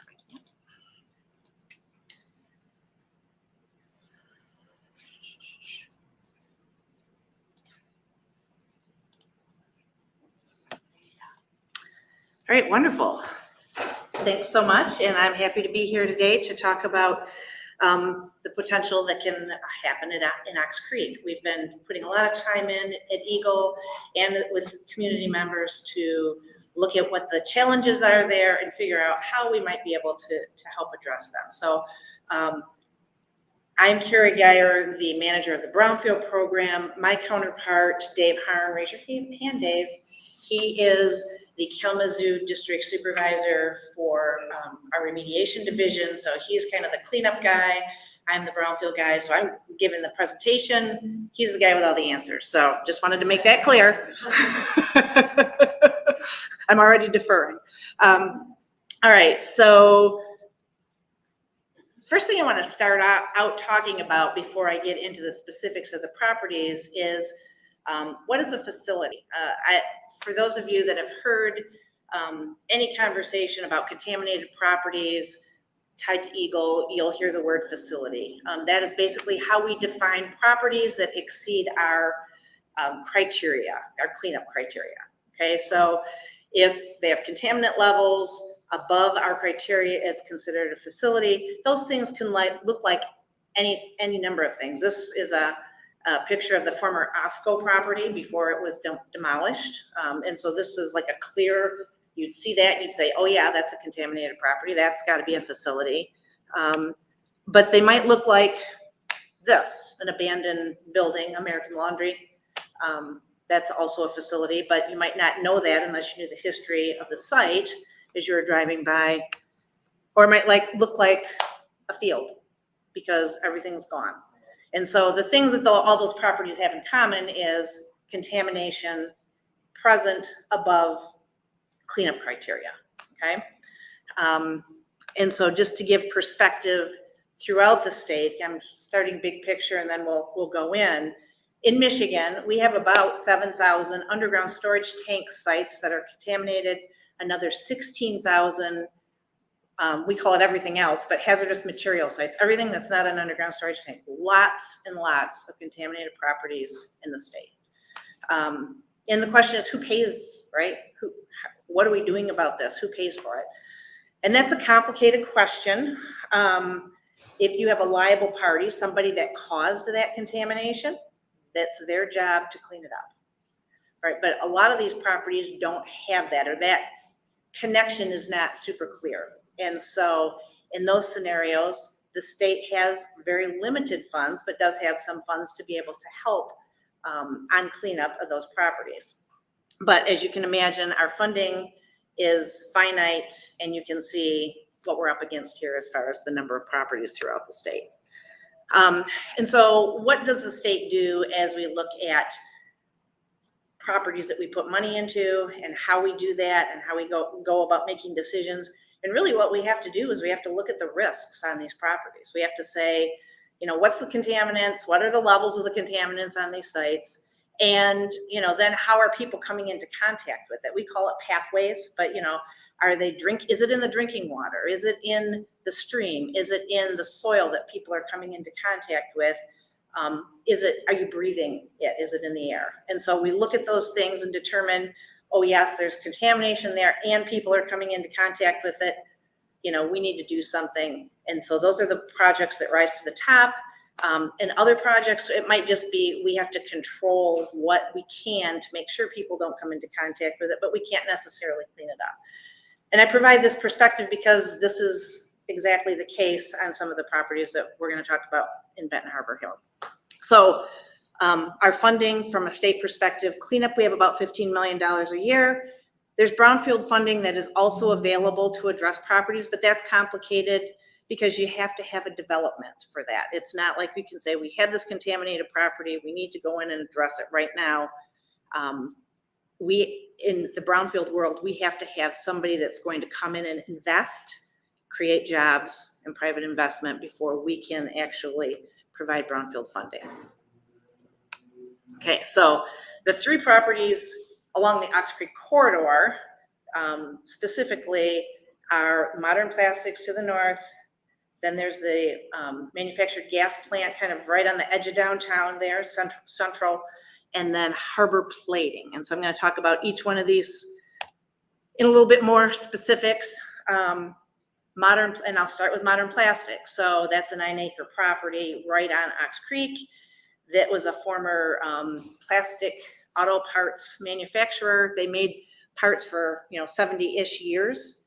And then when the manufacturing stopped, there was a period of time in there where I think there was a potential property transaction. An inspection identified a bunch of abandoned containers. EPA was called in and did a removal action. They had PCBs and so forth contained within those containers. They were removed, and EPA was out of there. Eagle has tried to do a couple site assessments, or there have been a couple limited site assessments done on that property, but access is a bit of a challenge. And so the information that we have is very limited there. We know that there's some PCBs, we know there's some PNAs, we know that there's some metals, but we don't know really the full extent of that, and really in the areas where we would suspect the most contamination, no sampling has been done. And so this is kind of an unknown, this property. It's in a great location, and I know that there have been from time to time discussions about redevelopment there. And so what I would say as far as an opportunity on this property is, if there comes a time when the property owner is interested in figuring out what the environmental conditions are to set it up for maybe a property transaction, we could go in and help and assess that. Eagle just acquired a $2 million site assessment grant that is focusing on 4 communities, one of which is Benton Harbor. And so we could utilize funding to do assessment and try and figure out what are the environmental issues on this property that would need to be addressed.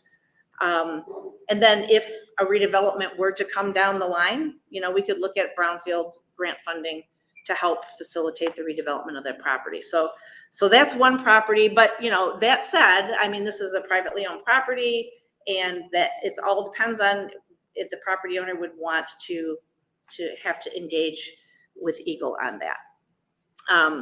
The second property that I'm going to talk about is the manufactured gas site. And this is a liable party site. So this is, I told you there's state funded sites and then there's non-state funded sites. This is a non-state funded site. The liable party is responsible to address the contamination that was left. The coal gasification plant operated here for nearly 100 years, and there's soil and groundwater contamination that was left behind. And so the responsible party is working on cleanup actions. Michigan Gas Utilities is the lead on that. And I know that they've removed contaminated soil from the site. They're monitoring the groundwater. They've evaluated, if there's a risk for vapor intrusion tied to the contaminants in the ground. And I know that the ultimate plan is to put a deed restriction on the property, so it would limit potentially what some of the uses would be based on what's going to remain in the ground, and that there's discussion about modifying the stream channel. All of those things are in play right now. Our role from an Eagle perspective is kind of twofold. From the remediation side of things, Dave in my world, we are just helping to review, and as they submit things to us, approve and help them move forward with their actions from a liable party perspective. As far as their plans to modify the stream channel, that would really be a water resources call. Matt and his crew would weigh in on whether that would be something that we could do or not. So, if and when that property comes to completion, once again, and if there's redevelopment proposed, brownfield funding could be utilized to help facilitate development on that property. Okay. And just as a side note, to kind of give an idea of how brownfield funding can be used for these things, I don't know how many of you remember the Branchcombe property. So it was actually a piece of the MGP site that was sold off back in the 50s to create a grocery store. So there was a grocery store there from the 50s to the 70s. And then after that, it basically became an auto parts and salvage yard. And so back in about 2004 or 5, Eagle provided a grant to the city to clean up that mess because the liable party was trying to clean up the MGP site. And they said, hey, we're not going to touch this because there's all this debris and garbage all over the property. That's not our responsibility. Eagle provided a brownfield grant, got rid of all the abandoned containers, the junk, the tires, all of the things on this property, demolished the structure and got it down to ground zero, basically, so that then the liable party could come in and do their stuff to clean that up. And then ultimately, prepare this for redevelopment. Okay, and so Harbor Plating's the last property I'm going to talk about, and this is kind of the doozy. This is a 23-acre property that's 700 feet from Ox Creek. This was tax reverted in the 90s to the city, and I think when the city walked in there, they found themselves in quite a mess. There were vats, chemicals everywhere. It was what was left behind was pretty significantly horrifying, and so EPA was called in to do an emergency action. They took care of all of the really bad stuff, as far as all the chemicals and vats and things that were left behind, and then they were out of there, and then it was left to Eagle to address the remaining piece of that. And so what Eagle did was demolish the structure, do some sampling and analysis to figure out what the situation was, and then we have a groundwater treatment system that is in play that basically just tries to keep the contamination from getting into Ox Creek. We basically pump it, treat it, and release it. That has been in play for quite a while, and to date, we've spent about $4.5 million on this site, and we haven't even begun to clean it up.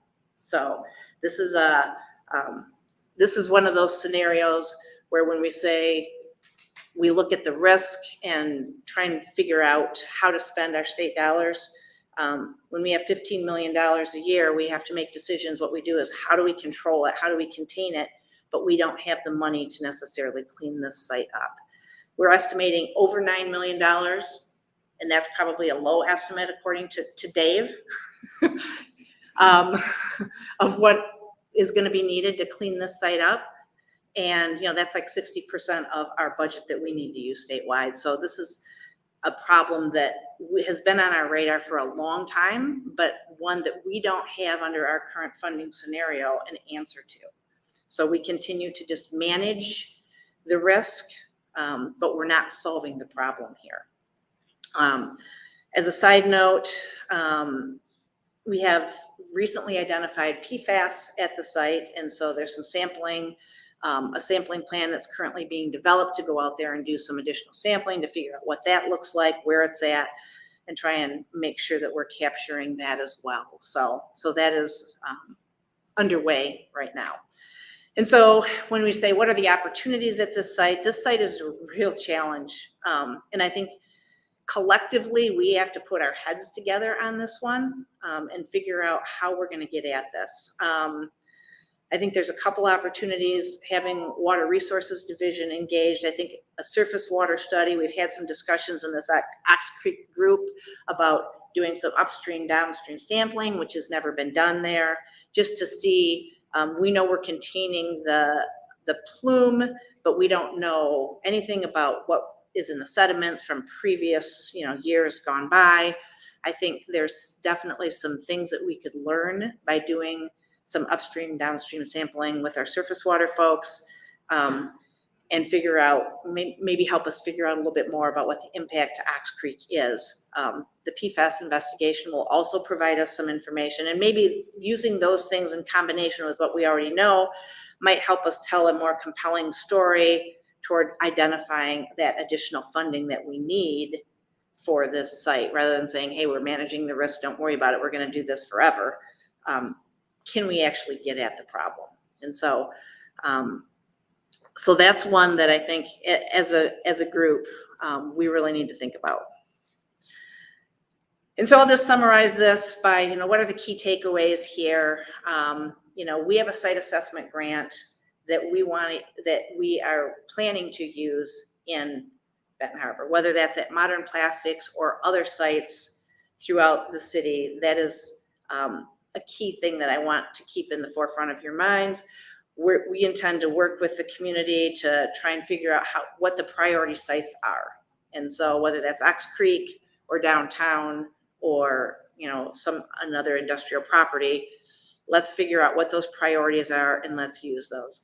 I know that the Kansas State University Technical Assistance to Brownfield, KSU TAB, I have it abbreviated here. Beth, raise your hand and wave. Beth is our KSU TAB representative, and she's been engaged in these Ox Creek discussions as well.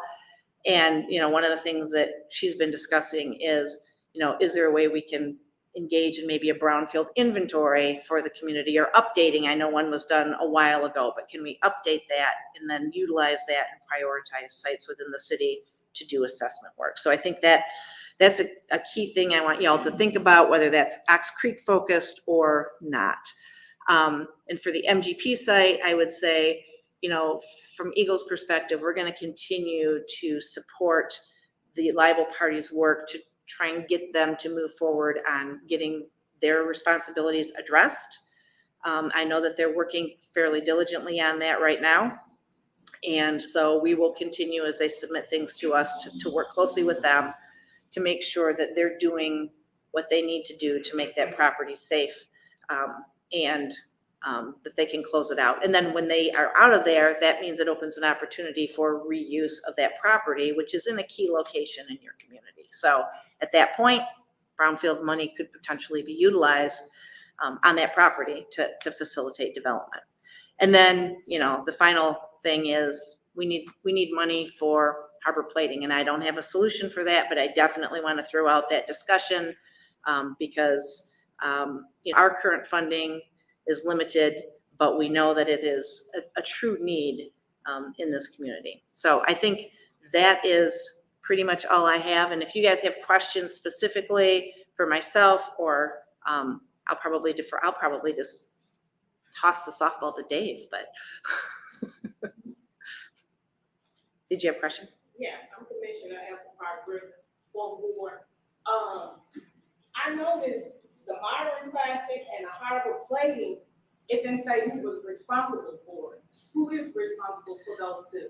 So Harbor Plating, the owner passed away and that property then was tax reverted to the city. So there is no liable party that exists for that. So in essence, that just is, it just sits there.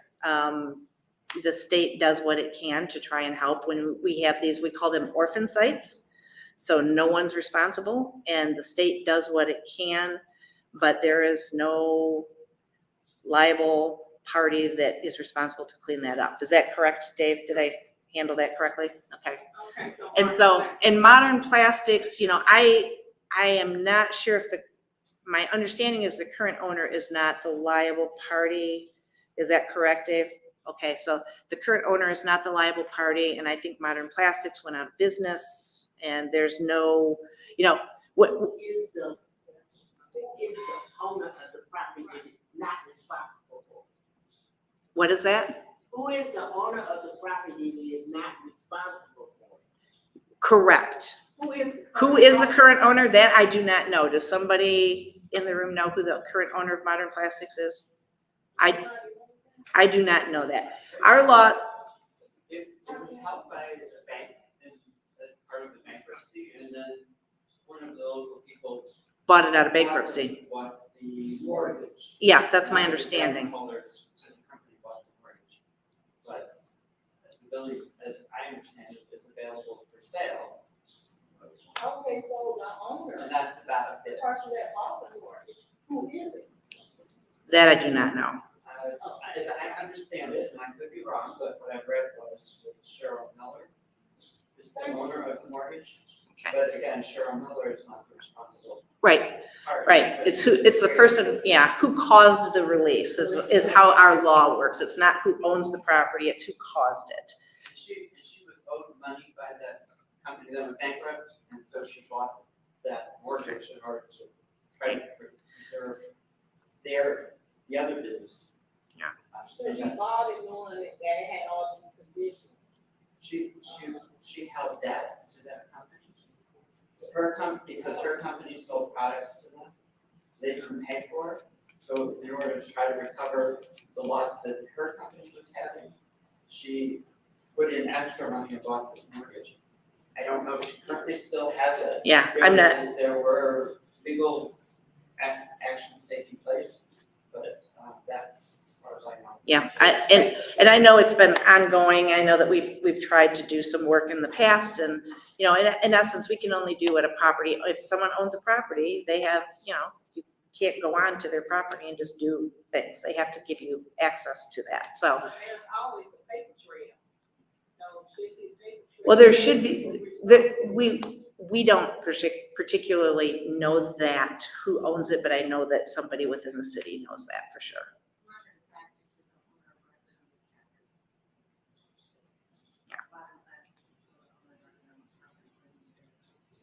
Okay. Thank you, Kristen. Go ahead. Oh, yes, basically, this is what Commissioner, here with the second board and also the, but my question is more or less for Ox Creek. The cleanup that is being done. I'm trying to second floor cleanup, and I want to go between Hightstone and the creek. And north to south would be Lincoln and Highland. Is that possible brownfield could even help with that cleanup on the west side of the creek? And how far up, I mean, do we, is brownfield or is the creek cleanup including up to the top of the hill, mid-hill? Yeah, I think brownfield is very specific to, so the only properties we're aware of along Ox Creek that are contaminated are the three that we've spoken to. Now, there could be plenty of others out there that we don't know about. But the ones that we're aware of, because, you know, people do things, right? They dump stuff, they have tanks that we aren't necessarily, that aren't registered. But the properties that we know about were basically the three areas that I spoke about. And so those are the ones where we would be looking for, you know, investment of brownfield money or state cleanup money. But that isn't to say that maybe if Beth does a brownfield assessment or a brownfield inventory, that we don't identify some additional properties, that then we could look at least doing an investigation, figuring out what the situation is, and, you know, starting to do work in other areas. But right now, we only know of the 3. Yes. I had a question about funding. Is the Great Lakes Water Restoration Funds, the increase in funding available to help with any of the work on Ox Creek as part of the Lake Michigan basin? That's a good question. I am not aware of what the specific criteria is, but Emily might be able to answer that. So one of the things that we're doing right now, working with the city, is we've been having a conversation with the U.S. Environmental Protection Agency, which administers the Great Lakes Restoration funding. So there is additional funding through the GRI. It's being targeted towards areas of concern, which are designated with the Great Lakes Water Quality Agreement. That Harbor is not one of those. There's also additional funding between us and lots of other projects under the stimulus act others. So one of the things that I think is really exciting is we are working with PA, my office in the city to set up a meeting with a number of federal agencies that have programs and technical assistance or funding resources that match up with the projects that need to be addressed along that street to help identify a recreational economic corridor. So there's a lot of those agencies that I provided to EPA about 2 weeks ago. So it's pretty large group that we're trying to put together for this meeting, so it's going to take us a little while to set up that conversation. But there is a lot of interest, specific dollars through our fund, through GRI, focus on environmental justice communities. So I think Benton Harbor has an opportunity to really be a model and a pilot for looking at how we can leverage all these resources to really restore, clean up, and revitalize the resources in the community.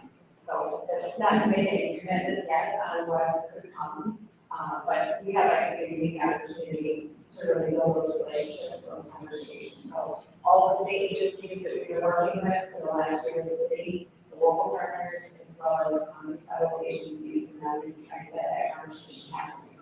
You also want to mention that the city also just sent a letter requesting funding for hydrologic studies to the U.S. Army Corps of Engineers for Ox Creek, which is really important because we are aware there's flooding issues and there's runoff issues, stormwater issues. So that's going to be an important foundation to understand what's happening in that system. Make sure that as projects go forward, that you're not having them undermined or compromised by flooding and flooding.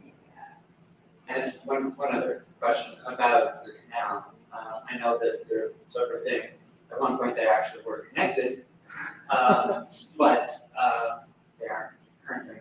But since we're talking about water quality, and impact on development in our city, is the canal finally on somebody's radar, or was it part of the harbors, any of the harbor work?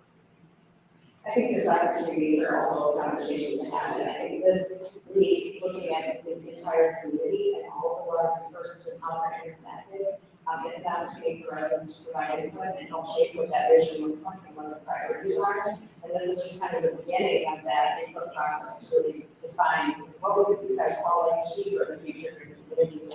And there's going to need to be an implementation strategy. I'm excited about the advisory committee and that the role of the advisory committee to help guide implementation and identify priorities and work with local, state, and federal partners to look at funding opportunities for various projects. So it can't all be done in one day. There's a lot of work to be done here, but I think the collaboration and all the interests coming together is an exciting opportunity. So there's more conversation that the meetings are going to be happening.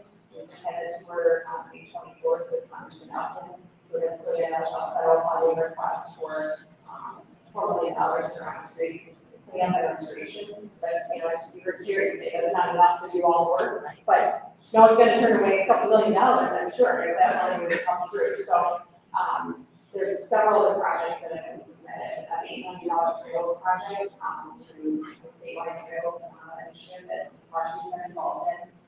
Michigan Department of Transportation. It's also an open funding cycle for trail projects. So it's a great, there are lots of alignments that are happening here. It's an exciting time. I think good things are to come. lots of water infrastructure investments happening, road, there's great chances to build on that front, so. I have a question. You guys keep saying you're working with the city. Who in the city are you working with? Because I'm the commissioner of this board and no one worked with me. So, We've been working with the city manager, their requesting the economic development director, and so, we wanted to come talk to the city commissioners as well, so we are happy to, set up more conversations. This is the very beginning of getting input and presenting this information to you all today. And so we're happy and willing to be accessible, available for all future opportunities and talking to more towards. Is there an outlet for citizens to get involved in the project? Some from sodas to Sanga? Is there? Absolutely, so that's part of what is happening, and Craig Warren, who will be talking about the Ox Creek project team that he's leading in the University of Michigan. As part of the larger Benton planning week, there's a focus on Ox Creek and getting community input on that vision. I understand that, but I'm asking about the residents' input. When is that going to come in the process? That's beginning this. So you're saying that the master plan, that Ox Creek is in the master plan, and that's where we're gonna have the conversation at? That's what my understanding is. So Oh it's my all being God. included into the master planning process. Oh my God. Thank you. Yes. Well, on a lighter note, I grew up in Harbor all my life. I attended Sealand Court Elementary School. This was in like 1965 to 1970. And one of our projects in the spring of the year, every year, was for the entire school to walk from Sealand Court down to Ox Creek, and we would clean Ox Creek. And so this is something that is very, sparked something in my memory. Going to middle school from Sealand Court to Benton Harbor Junior High, we had a stick that we laid across the creek, and we balanced across that stick every day to get to school. The last time I got in junior high was when we lifted the stick up from our Bowman and he fell in the creek. So I'm excited, I'm very excited, and I would love our kids and for our community to experience that. There are, as you said, so many amazing assets and so many beautiful things about Benton Harbor.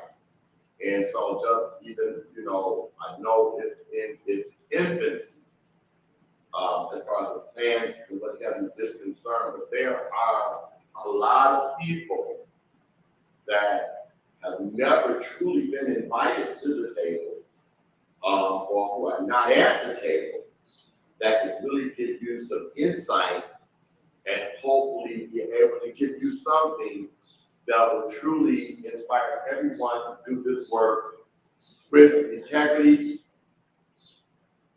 inclusiveness, and all of those things. But I did want to share that with you. It was one of the most beautiful parts of my childhood. When you wanted to get away, we would run down the hill and fall into, when we have visitors over, we would go down the hill and get down by that creek. And those of us that lived in that neighborhood, we always took pride in when our cousins came from out of town who wasn't familiar. When you get to the bottom, you sped up and go a different way in order to be on the other side of the creek. So I'm looking forward, and I'm just happy to see that this is even a part of the conversation, just on the lighter note. Thank you for sharing that story. We've heard many special stories like that, how people have connection with their family times, special memories on Ox Creek. And I think it's a little different. There definitely seems to be a much stronger connection to Ox Creek than there was in our work we did before. So I can just sense that passion and that strong value. And we cleaned it, the kids cleaned it, taught us to also take pride. This is the spring of the year, it was in alignment with 4th grade Michigan week, Michigan history, so it had some significance to it.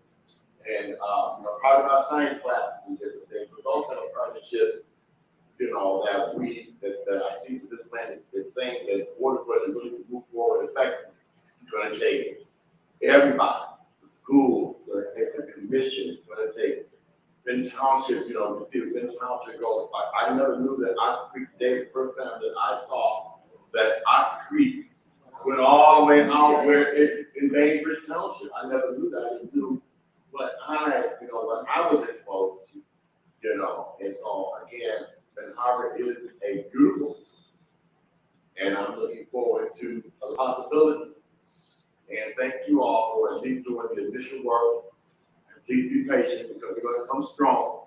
And we're not always wrong.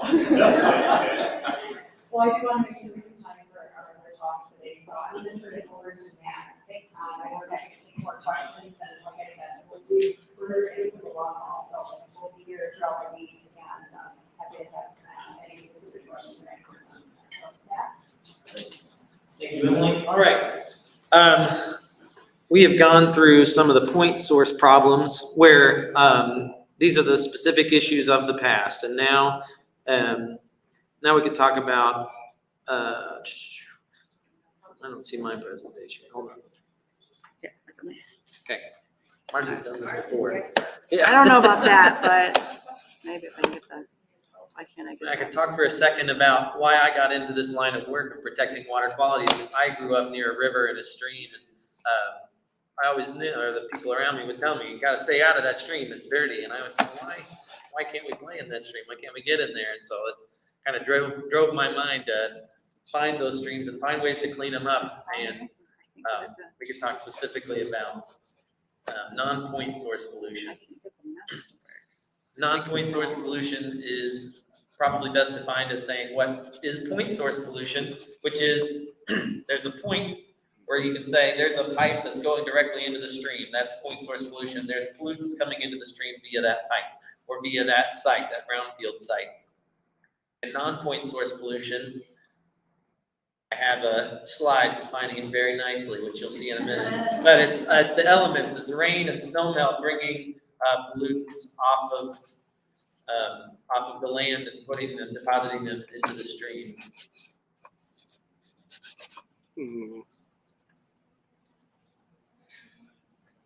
Oh, it was clicked off. Okay. Okay. I think it's the desktop. Hold on. Okay, sorry everybody, but we're gonna get this fixed. But this is the one? No. Oh. All right, hold on. We'll close out of that one. Which one do we want? Mine is WRD Ox Creek. That one. Okay, here we go. Pulling it up, everybody. Here we go. All right. so There's my just- introduction slide. Okay, hi, I'm Matthew Hanauer. I work at the Kalamazoo District Office, which stretches all the way over here.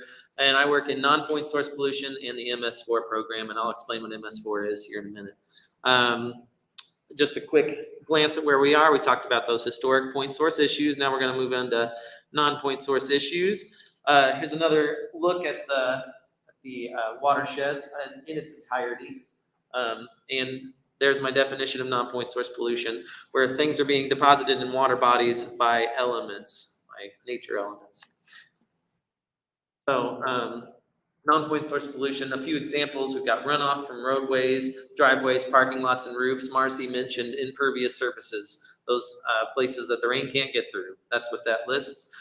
Construction sites, litter and dumping. If somebody's throwing trash out of their car window, eventually it's going to end up in the stream if it's not picked up somewhere else. And farmlands. Those are some of the direct sources of non-point source pollution. In urban areas, that non-point source pollution is collected in municipal storm sewer. And so the MS4 program I mentioned earlier, there's what it stands for, the separate storm sewer system. So there's two sewer systems, one for our sanitary that gets clean. Our storm sewers, those are not filtered in any way. They just go into pipes underneath the streets and go directly to the stream. So anything that's going into a grate that looks like that is going directly to the stream. And because it ends in a pipe, we can now say, oh, there's a point That's a point source pollution, and we can actually regulate that. So any community with a storm sewer system has rules set up for it, and we'll talk more about that later. But we'd rather have an MS4, we'd rather have those sewers underneath than rivers running down the middle of our streets, probably. So to take a step back, I wanted to look at what's our goal for Ox Creek, and I thought very generally, we want a healthy stream. We want it to be healthy for the people, we want it to be healthy for aquatic life, like fish, and we want it to be healthy for wildlife, create habitat so that even animals can come and enjoy this area. We just kind of want it to be a little bit wild so that animals can enjoy it and people can enjoy seeing those animals and enjoy the stream itself also. And the best way to measure where we are toward having a healthy stream and even the progress we can make going forward is by using an indicator species. So I want to invite up Tamara, and she'll talk more about what Eagle uses as an indicator.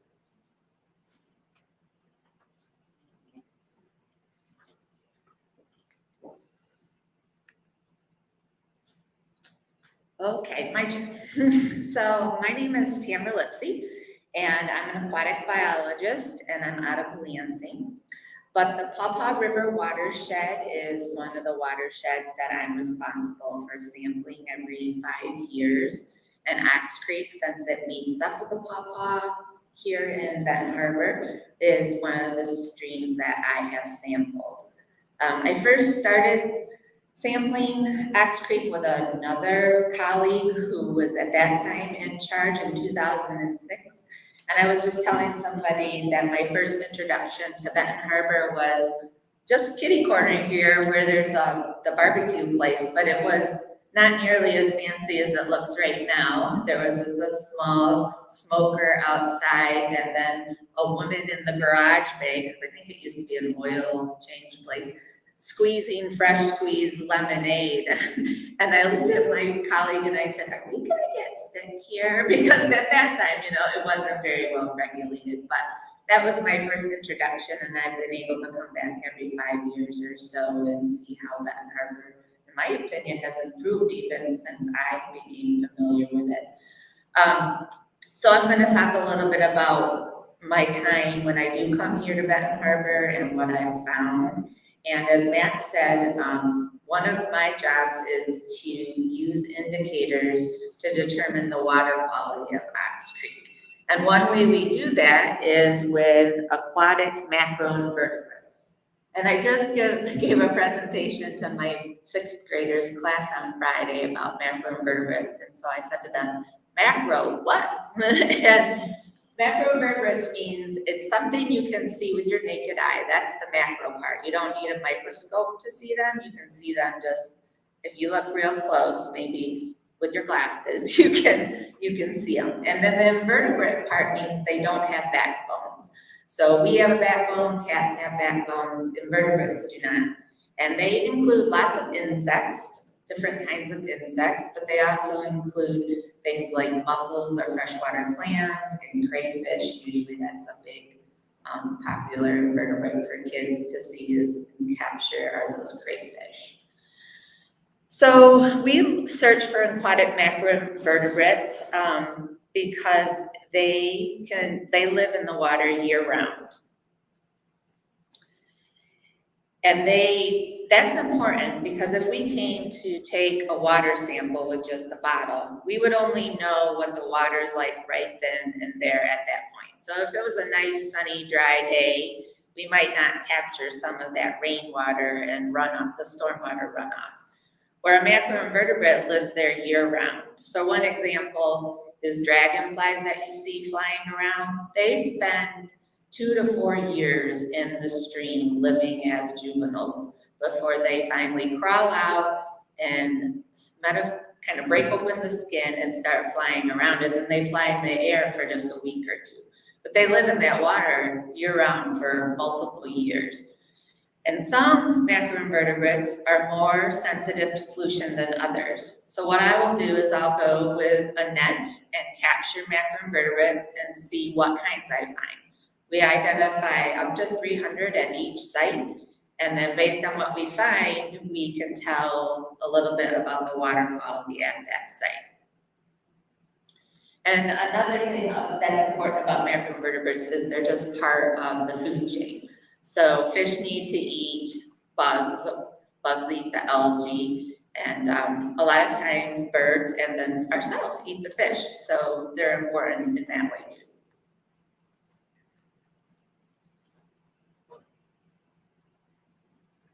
So unfortunately, we have found that the aquatic macroinvertebrate community in Ox Creek is rated as poor. And we've known that for quite a long time now at several sites throughout the watershed. So here's another map of that watershed. The yellow and red dots are places that we have been to. This data here is from 2006, that first year I came. The yellow sites are ones where the bug community scored acceptable, but it was on the edge, like one more point, it would have been poor. And then the red ones are areas where it scored poor. And then I have three sites that are circled with the purple or blue. And those are sites I returned to in 2021, just last summer. I knew that Benton Harbor was an environmental justice area, and I didn't know this was happening, but I wanted to get some updated data to see what it was like since 2006, because that was quite a while ago. So I sampled Ox Creek upstream of Britton Avenue. I sampled it at downstream of Crystal Avenue in the cemetery, which is beautiful, by the way. I never really sampled in a cemetery until there, so that was interesting. And then I have sampled in your Stouffer drain, which is upstream of Meadowbrook. So that drain meets up with Ox Creek. Ox Creek it's called Ox Creek proper at the cemetery, but at Meadowbrook it's called your Stouffer drain, and then they meet up with each other. So I haven't gotten the official scores but just based on my 19 years of experience, the bug community unfortunately still looks poor. But I also sampled the fish community at Meadowbrook and at Crystal. And it says on here the data hasn't been analyzed, but on Friday I had a chance to do it. And the fish community at Crystal is actually 1 point away from being excellent, which it wasn't shocking to me because we found some pretty cool fish there. But at Meadowbrook, it's rated as acceptable, but again, 1 point from being poor. So what else I have seen in Ox Creek is that during rain events, the water is very turbid, it's very cloudy, and it rises really quickly during rain events. Even if it's not a very big rain event, it will rise as high as 4 feet. And also what I've noticed is there's always a fine layer of silt on most of the substrate throughout the watershed. So there's no clean rocks or clean wood for the bugs to live. So why the poor scores is what everybody wants to know. In part is because that storm water that Marcy and Matt both talked about brings in sediment and other contaminants, such as, if you use fertilizer on any of the lawns, that will get into the stream. If there's any oil or gasoline for the parking lots, that will get into the stream. And even stuff we can't see, like from exhaust of cars, that ends up into the stream. And that fast rise in water level and extreme rise in water level is what we call flashy flows. And they're not good for the stream for several reasons. First of all, it washes bugs off the substrate. I mean, if they're clinging to a rock and water rushes through, it just pushes them towards Lake Michigan. And they can recolonize, but if another rain event happens, they don't have time to lay eggs and then develop. And then flashy flows also cause erosion of stream banks, which just puts more sediment into the stream.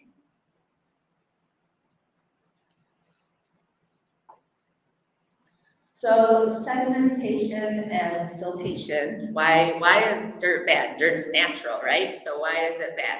But too much silt and not in the right place can cover the habitat, and a lot of the macroinvertebrates have gills. They breathe water just like fish. And if dirt gets into those gills, it clogs them up and they can no longer breathe. Also, the sand and silt, when that water is rushing through, it can almost act like a sandpaper and just scrubs the rocks clean. And then the sediment also causes the turbidity. You can't see to the bottom of the stream. And that means light's not getting to the plants, and then the plants don't grow, which is also important for macroinvertebrates and fish. And then when the sediment gets deposited, it changes the channel shape, which just in the long run causes problems. So we've known that Ox Creek macroinvertebrate community is not healthy since 2001. And we know that because of the bug community. And because of that, we had to develop a total maximum daily load, which is a plan. And I will talk a little bit more about the specifics in just 1 minute. But we started drafting that in 2009. Our last public meeting was in 2010. It must have been in the spring because I was pregnant with my youngest son. And then we had a final draft available in 2013, and it was finalized, submitted, and approved by EPA in 2018.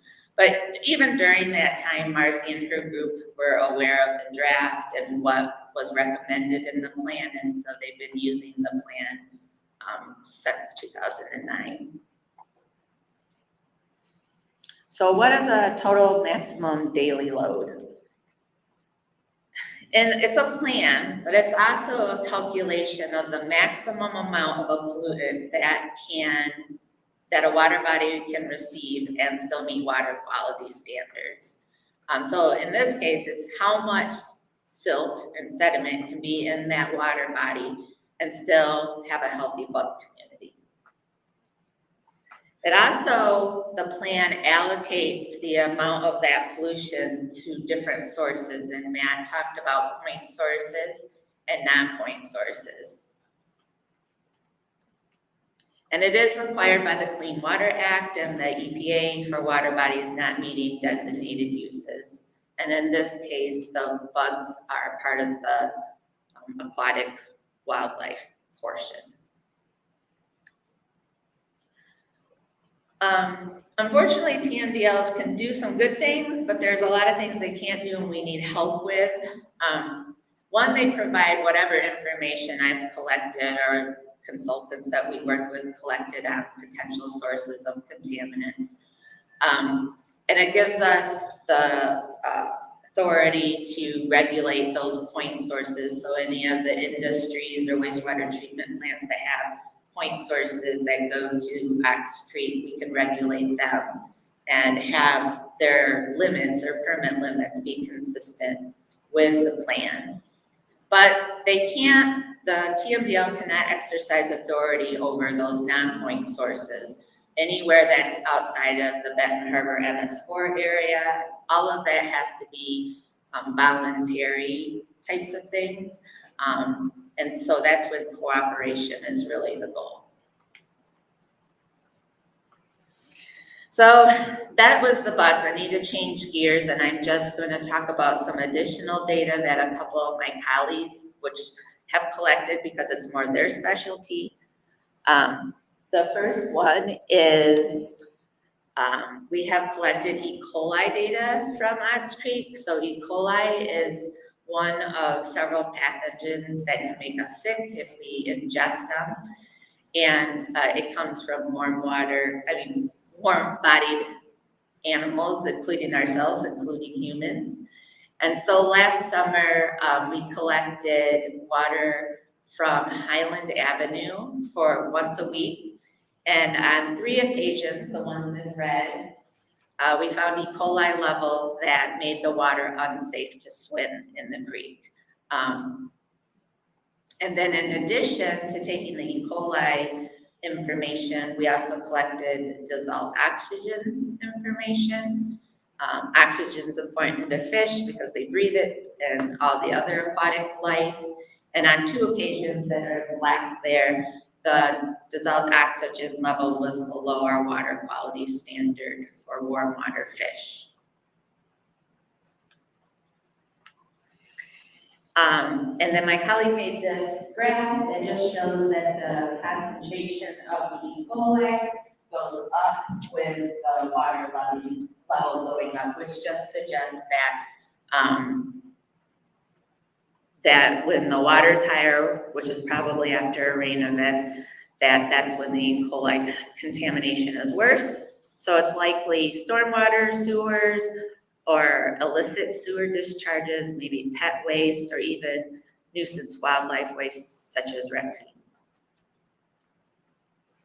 The other sampling that was Carrie talked about earlier was some PFAS sampling that happened. A single surface water sample was collected in 2018 as part of the St. Joseph River watershed study. And the samples were analyzed for 28 different kinds of PFAS, and 2 types were detected. But the concentrations meet our surface water quality values for the protection of human health. And we collected additional data in 2021 as part of a Pawpaw River specific PFAS study. And the highest PFAS concentration was at that harbor plating site. And we also returned again because I had heard fond memories of people being down at Ox Creek, and I knew people fished there. I asked our fish contaminant people if they could do some sampling in Ox Creek. And so they came here and used electrofishing to capture the fish. And then they filleted them back at our shop and sent them to our Michigan Department of Community Health lab. And they're analyzed for mercury, PCBs, and pesticides along with PFAS. And so the non-PFAS samples are still being analyzed. But the PFAS concentrations in the bluegill range from 14 to 48 parts per billion. And I was like, what does that mean? Because this is not my area of expertise. So hold on a minute.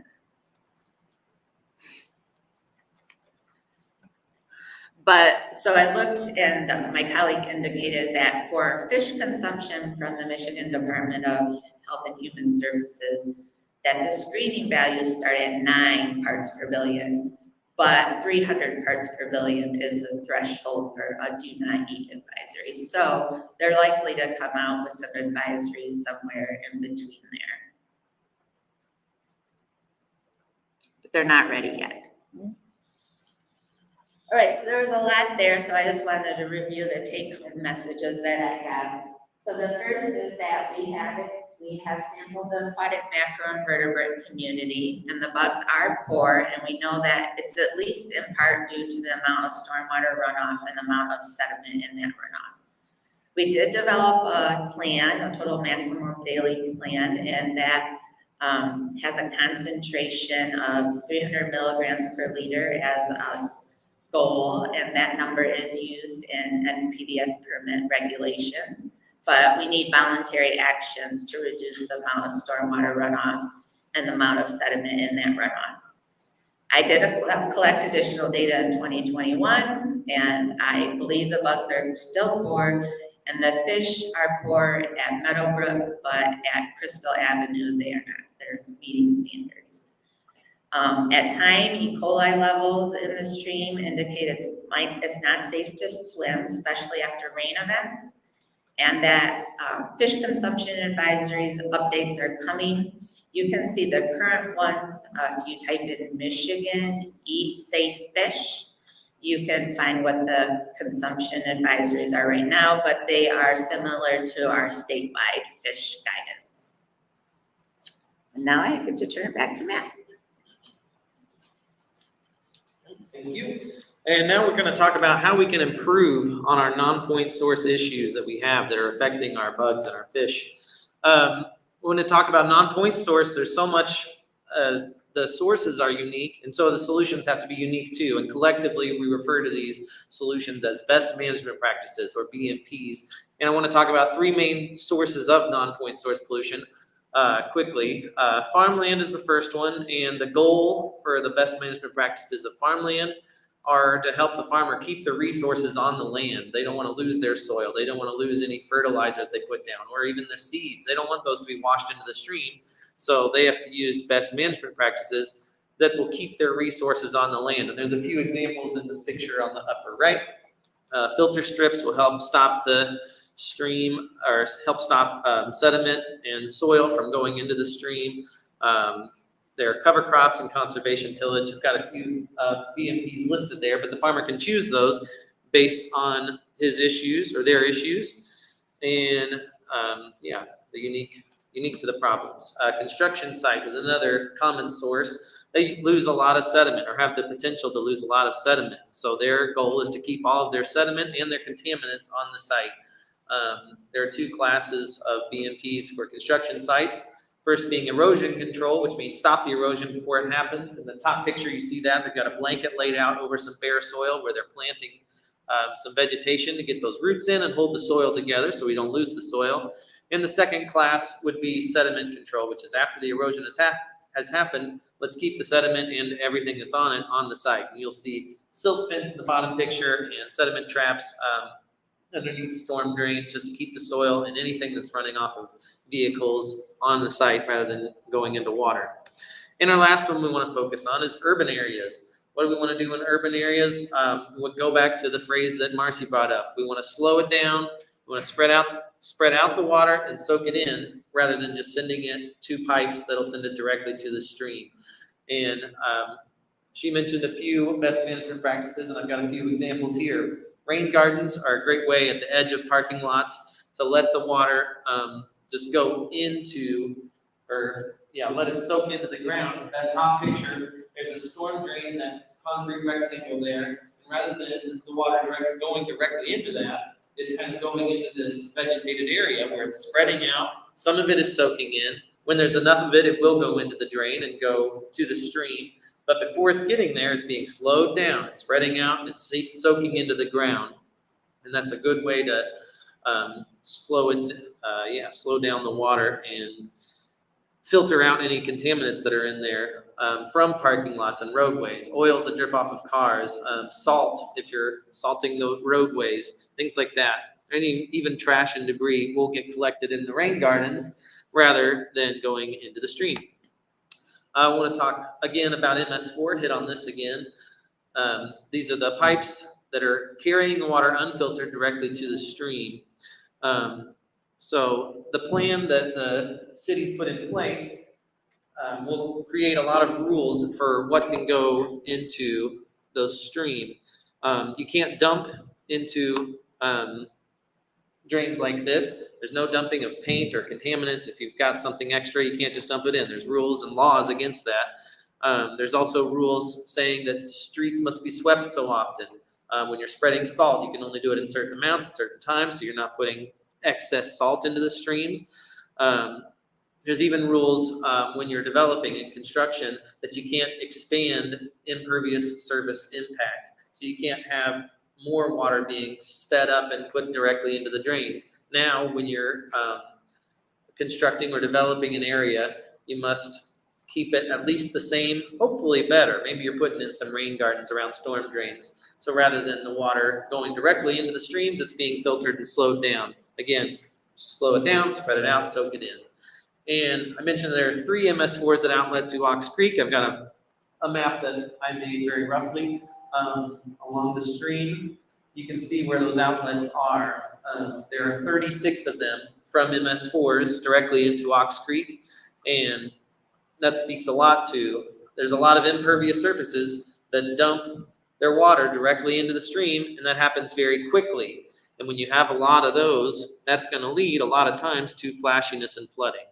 Tamara talked about flashiness and how the stream raises quickly. Well, those MS4 outlets can cause a lot of that if there's no practices in place to slow down the water.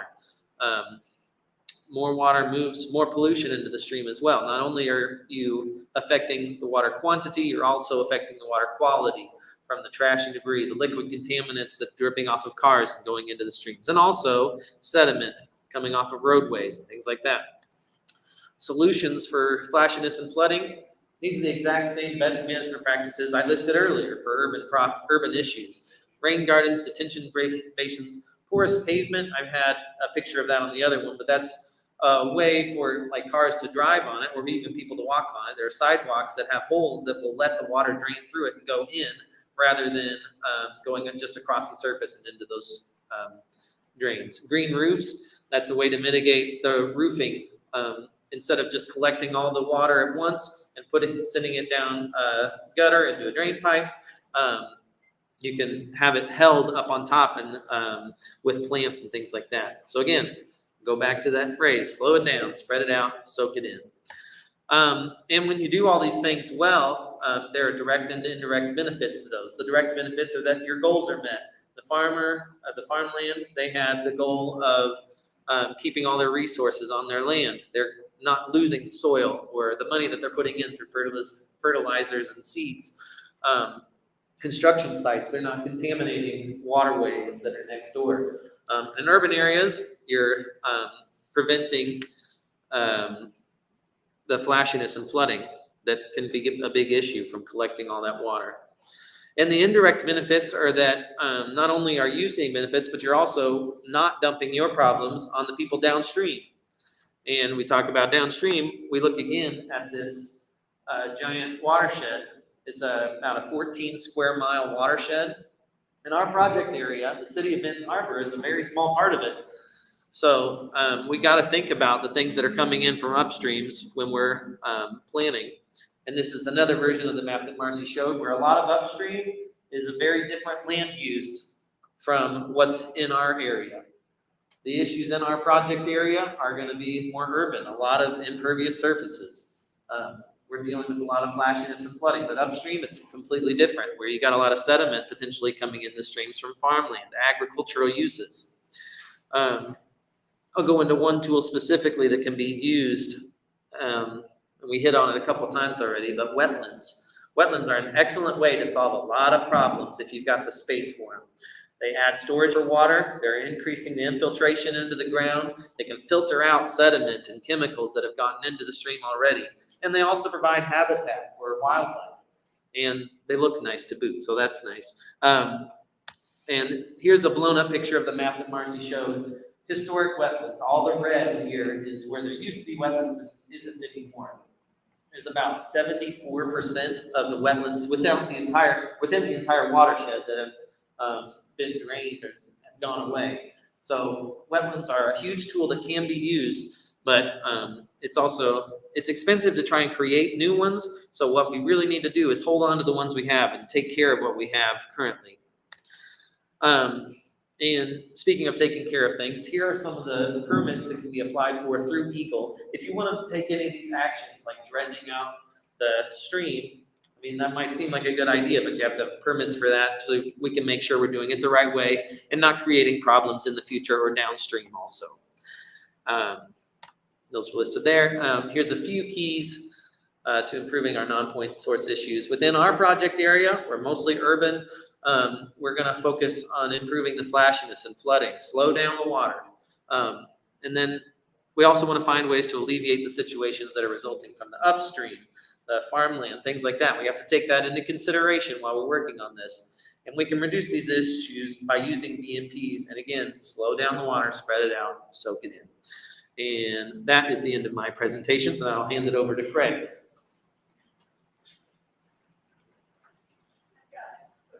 Yes, question from the back. If you don't take it out. You want to come over? You don't have to take it out when you start. How would you prioritize those activities? I think it does come down to where we can do the finances and who we can get to, comply with it. With non-point source issues, we can't regulate, so we can't say that people have to do it. So, we get volunteers, to do it, especially in agricultural areas. You can work with farmers and say, here, we'll give you some funding. Here's, what can you do? Or can we cost share this project? In urban areas, it's, you work with the MS4, work with the city, and any development that's happening. You just kind of have to work piece by piece since it's not regulated. Anyone else? Make a quick announcement, Craig? Hey, everybody, we're going a little bit long here, but that's okay because our next thing was gonna be to take a walk and it's raining. So we're gonna take some time, finish these presentations. I think what we'll probably do is see if we can get the dial ride to meet us here and skip the walk part for today.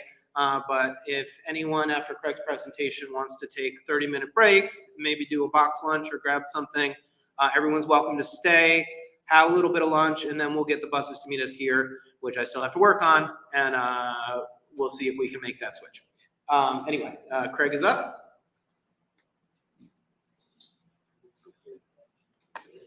And this one is you, Craig? Planning Week, Ox Creek? Yep. All right, you're up. Okay, thanks. I appreciate the time letting us talk about Ox Creek in the context of the overall city plan this week. It seemed like for us a great opportunity to really find synthesis and energy and thinking about the city as a whole, to let us sort of think about the role of Ox Creek in that context. And I'll try to be a little bit quick, because I know we've been talking at you guys a lot all morning, and a lot of information, a lot to take in. We'll try to kind of keep it a little bit on a more conceptual level, a kind of possibilities and a kind of optimism about what we think is possible at the Creek. So first, I'm Craig Borum. So I'm a professor at the College of Architecture and Urban Planning at the University of Michigan. I'm an architect and designer, and my work, I like to think about the city as a whole, from the scale of furniture to the scale of buildings, to the scale of parks and landscape, to the city as a whole, really. All of it really ties together in a kind of synergetic way. And so there's no way to really think about one of these parts without the other, which is why these kinds of efforts are so important.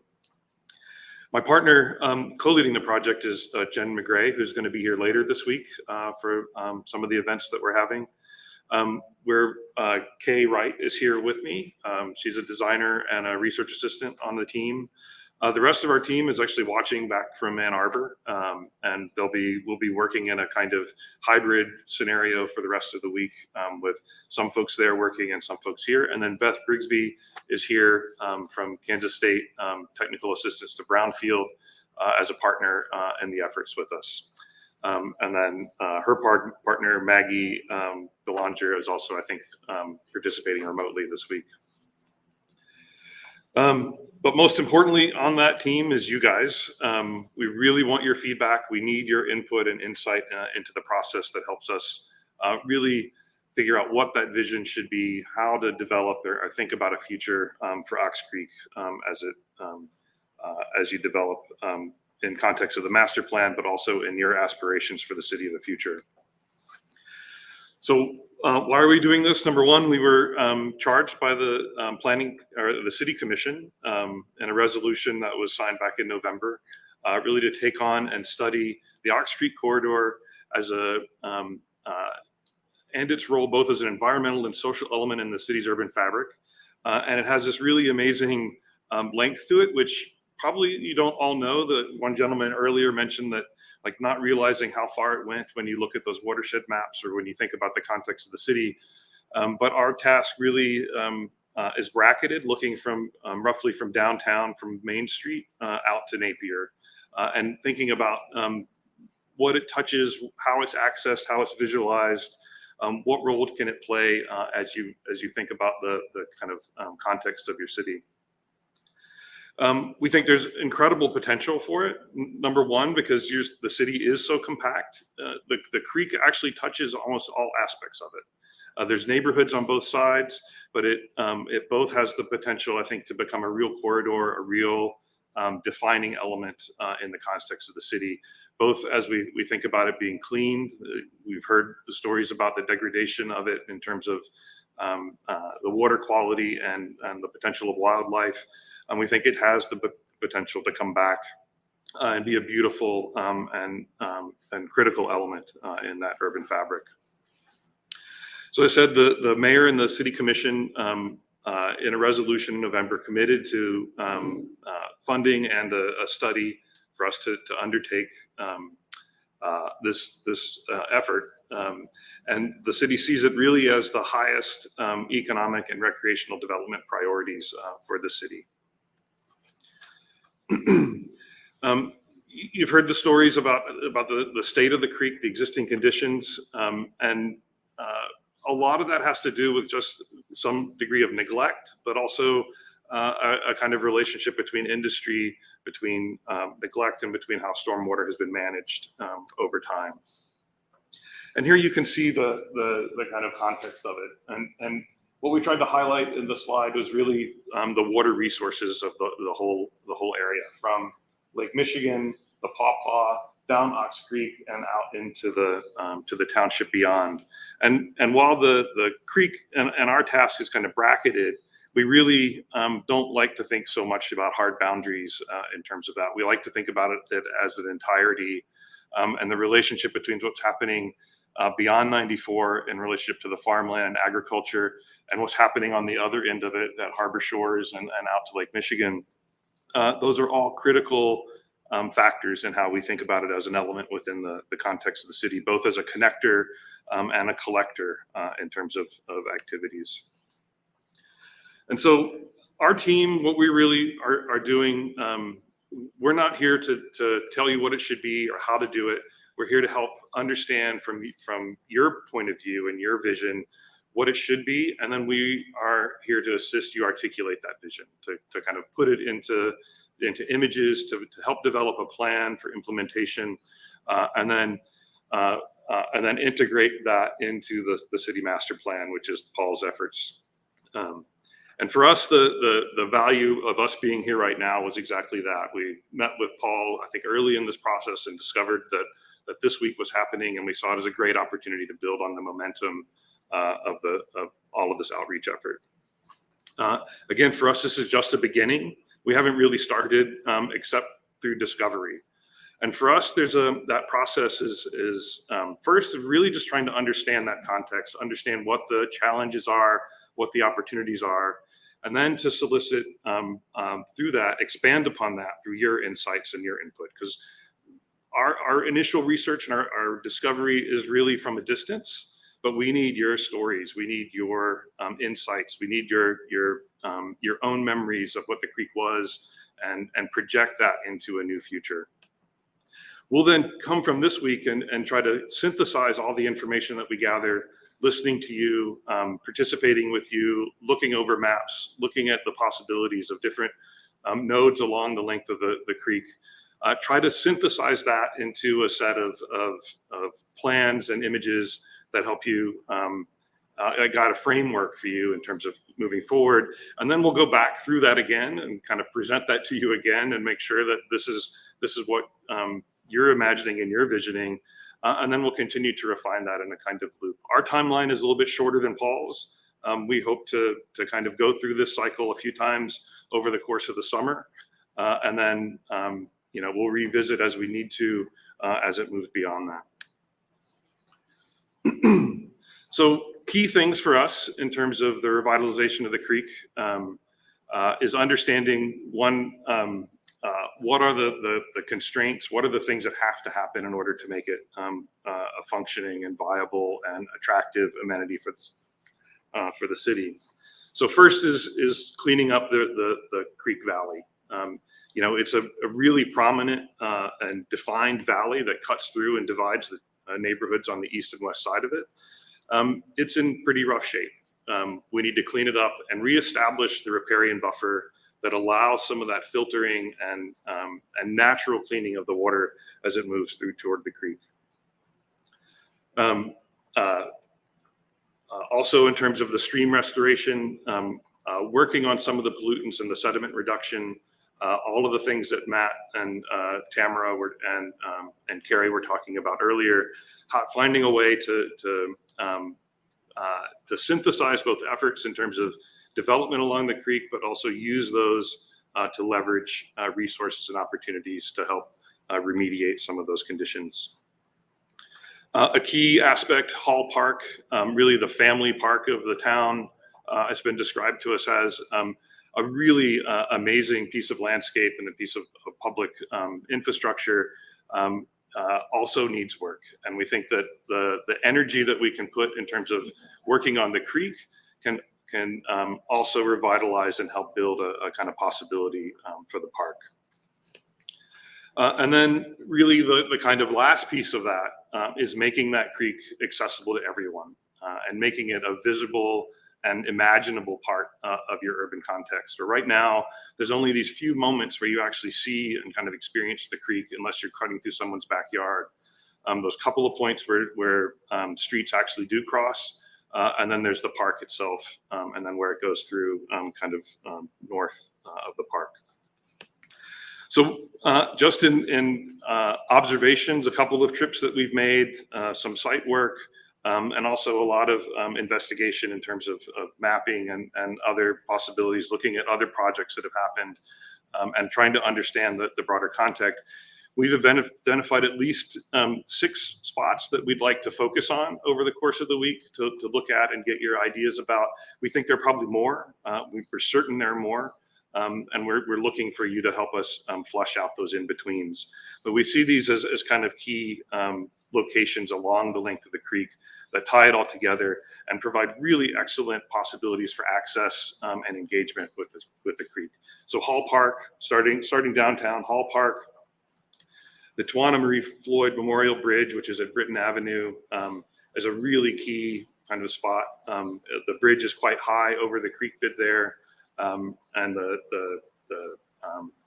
creek bed itself is pretty beautiful and fascinating, and you get down into it at that location. Go further out, that where Empire crosses, it's an ad-grade crossing, so we'll have a challenge to think about how we cross the street there. But also, as you start moving further out, what you start recognizing as you step off of these points of intersection and get into the creek is that the plant life and the vegetation and the quality of the space gets higher and higher the further we move out. We think that's a really interesting and key spot in terms of neighborhood access and trail access. And then further down, there's a Sorter Elementary School, has a huge field behind it that runs right up to the back of the creek. And there are some foot trails that go back through there already. If you go down in there, it's kind of a magical space. You can't believe you're in a city anymore. It's just stunning. And aside from some of the pollution that you can see and some of the sedimentation problems and flooding problems, you can really begin to get an imagination for what it could be. And then further out, as we hit the Napier Commercial Corridor, that's also a key, I think, area. We're really thinking about that as a kind of temporary, a kind of trailhead at that point, because we imagine that this should continue all the way out through the full watershed. But at least for now, that's a kind of bracket of our study for this week.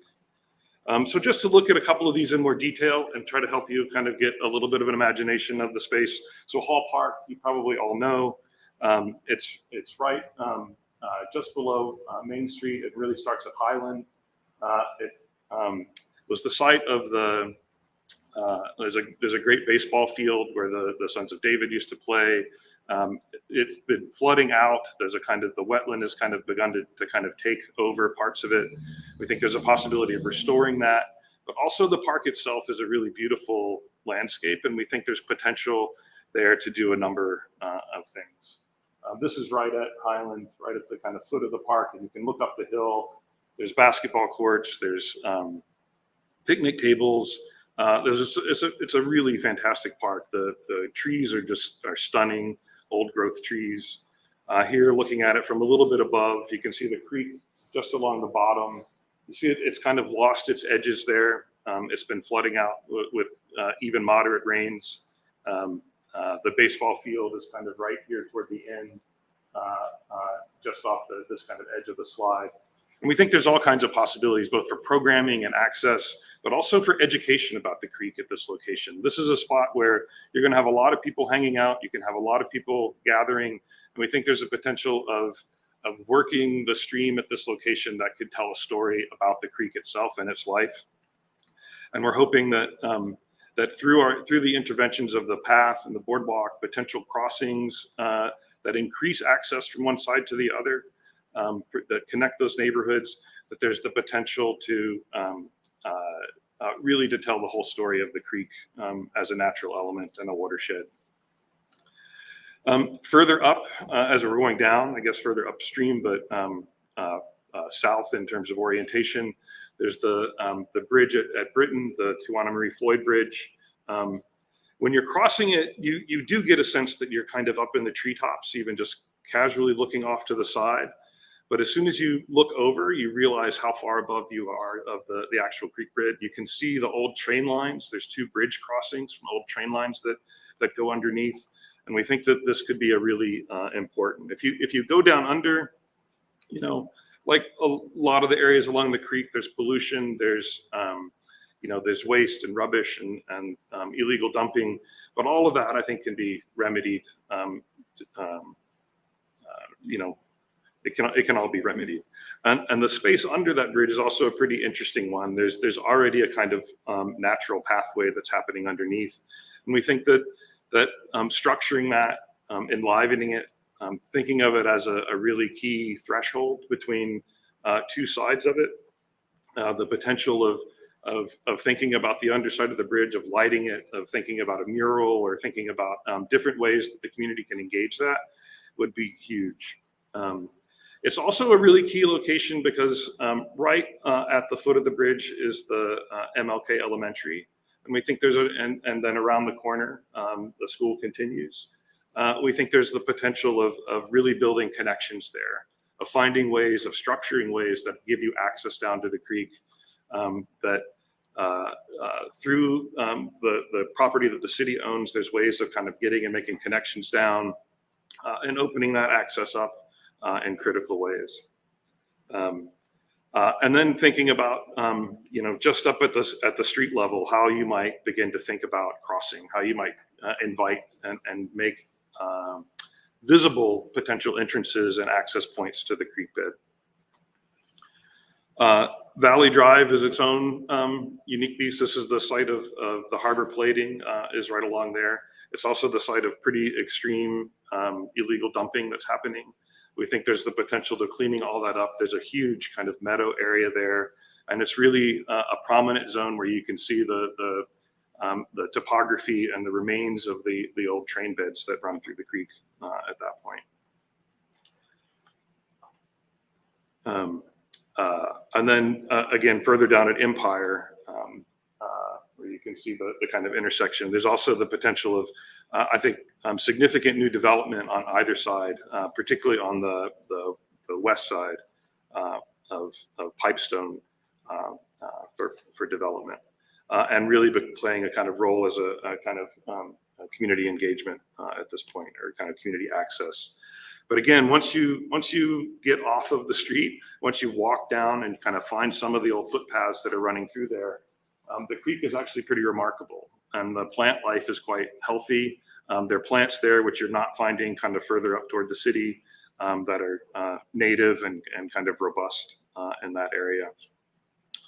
And we really see this as a potential for a particular kind of access point and trailhead, of thinking about how we might make something more substantial, something that acknowledges the crossing. Even though the creek is quite narrow at this point, the landscape that it serves, I think, is really remarkable.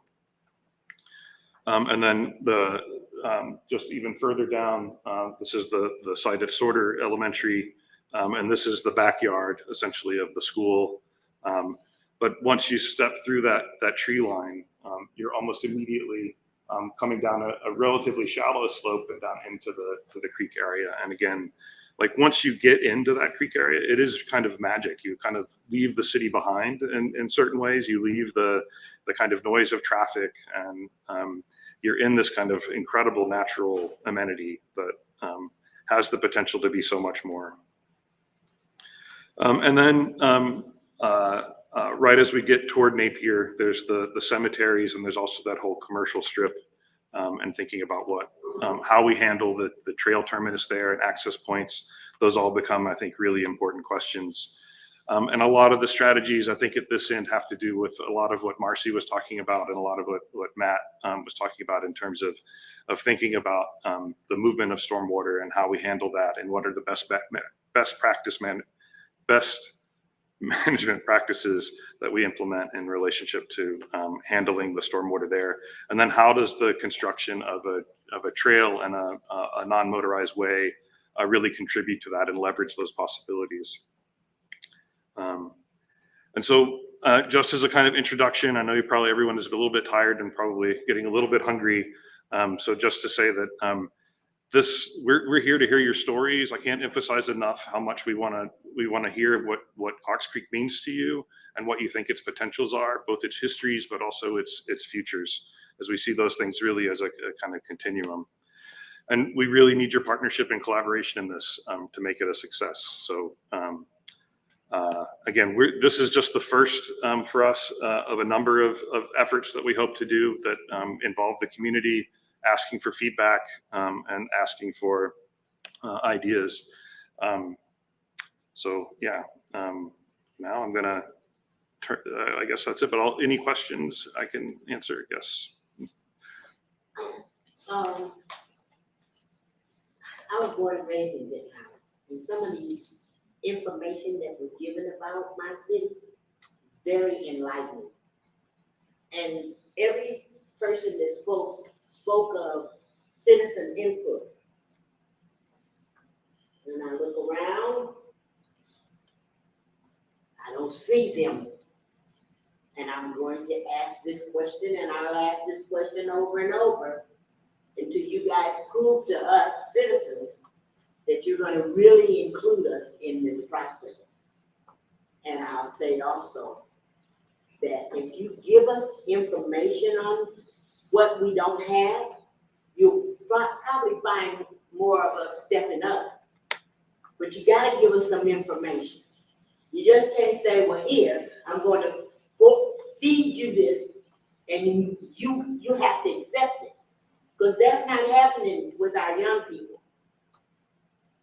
Yeah, you can force feed me, our senior citizens, but these young people are not being force fed. So I need you to find a way to give them the information that they don't have, so they can at least feel like they're included or have some input as to what's going on. That I've heard you and some of other partners, but if that is the goal, then please show me where the effort is going to be made to get the citizens' input. I can make a comment too, Craig, if you want. Sure. I love the thoughts, Commissioner Henry.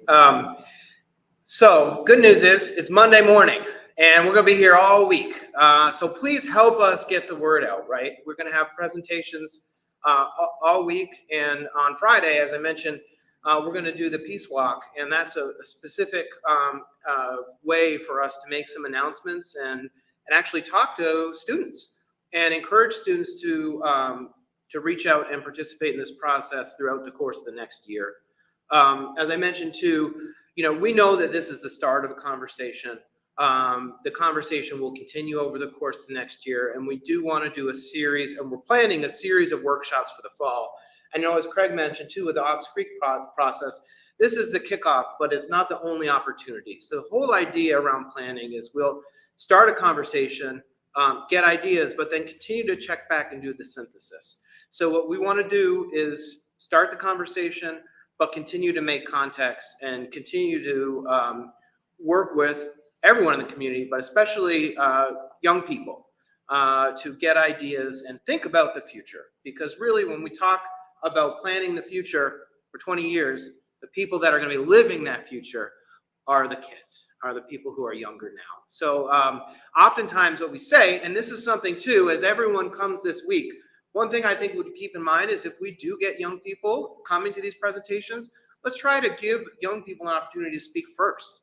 Many of us have been involved in these planning processes over the course. This could be the second or third time. So let's try to give an opportunity and a platform for young people to say what's on their mind. And I hope that we do get a lot of attendees over the course of the next week. But it doesn't start here or end here, it starts here. So we are hoping to continue this conversation over the course of the next year. The other thing that I think is really important to talk about with respect to why we did this orientation this morning in this presentation is this is the start of planning work, and we did stream these presentations. So right now, anyone who didn't come and talk to us this morning, we've got a link that we can share and continue to get this information out over the course of the next year. And I will ask everyone to help us share this link, share the website, because the tools that we're creating and even the conversations we're having this morning, we're creating what I like to call an artifact. So just this meeting and the participation that we had in this meeting this morning, we've created an artifact, something that will live just in our talk online. Anyone can come back and see what we did this morning and see the information that we presented as being a starting point for these conversations. But now we need to figure out what we're going to do about it. And that's one of the reasons why this comment is so good too, is because we've got to actually get the feedback and figure out the ideas and set the goals and the objectives as we were talking about. Back to you, Craig. Sure. Yes, you have a question? Okay, I see Highland Park. I saw a lot of walking trails, a lot of something about bikes but the main issue, and we talk about young people, I didn't see anything about basketball court, I didn't see anything about baseball field, I didn't see anything about playground equipment, because this is a park, and I believe this is the oldest park in Benton Harbor, and a family park. So that's gonna make a total difference too on the residents and how we decide. Yeah, I agree. These are the kind of ideas that we're looking for, and we want your input on to help us figure out like what should be included, what should we be targeting, what should we be incorporating in the plan. This is exactly what we're hoping for. Yes. Yes, I'm Commissioner Edwards. Hall Park, been working on it for years, just answers that question more. Hall Park was in the process of being redone as far as the children's playground, baseball, basketball, other things, but then the pandemic came. But that repairing is still there. So basketball, baseball, other things that still will remain Family Park. And it should have been included in the slides. Let me clear something up real quick. Sure. Ox Creek is a linear park. It runs distance. Hall Park is a separate park. Right. So when we talk about Hall Park, we're not talking about Ox Creek. Although Ox Creek runs past Hall Park, and the flooding has limited access to certain parts of the park. So let's make sure they understand that. And cleaning up the park will eliminate some of the flooding in Hall Park, or cleaning up the creek rather. Will redirect some of that water downstream as opposed to flooding out the park. Right, right. I think the strategies are at the Hall Park end and north is to try to get the water moving as quickly as possible. Prevent the flooding of the And then at the south end to try to slow the water down as much as possible, so that you're basically allowing that water to get out and then allowing the upstream water to come down slowly. And so it helps reducing those flooding impacts.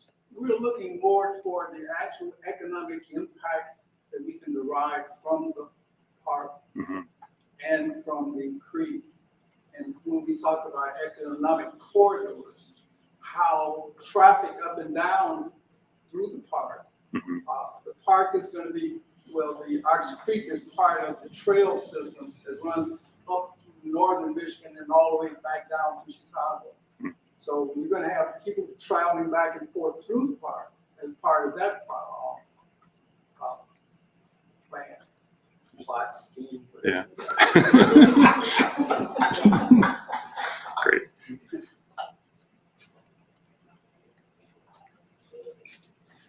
Okay, I just want to add on earlier comment about Switch a slide, but let's keep the conversations going. It's really, What time? we're looking outside the Euro. 1 o'clock. So Yeah. if you can help us determine venues, determine ways. we have to- James is gonna get a count.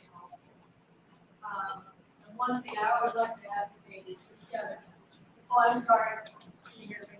If you've got a great high school teacher, science or whatever, sports. But if there's someone that the kids really like or appreciate or listen to, we get them on board because they can help us educate.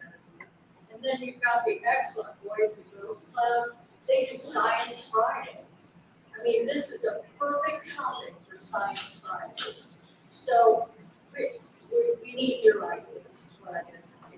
We need your help. I'm sorry. I'm 73 years old. So I call 35-year-olds you. So I'm not talking about teenagers.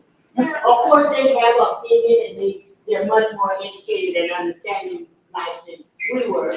But I'm talking about the underprivileged, deprived citizens of Benton Harbor. They may be 35 and younger, but they're here and they've been abused for over 400 years systematically. And if we don't look at all of these projects from the eyes of a enslaved descendant of an enslaved person, we are going to have a lot of problems in America. So the thing that we need to do in a small community is 92% black is to focus and let Benton Harbor be the one to show the rest of America this is the way it can work. But if you think you're not gonna do economic development with our people, because that's the problem, poverty is the reason why you're having so many these social problems.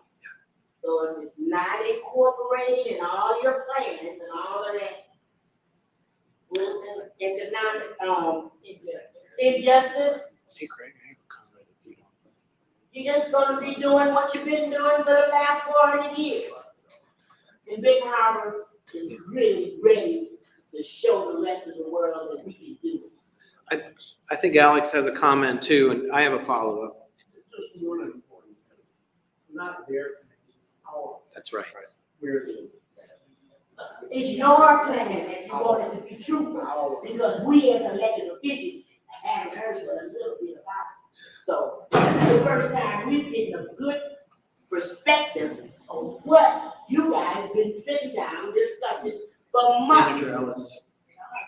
Mitchell. Oh, just a moment, just a moment. Today is the first day.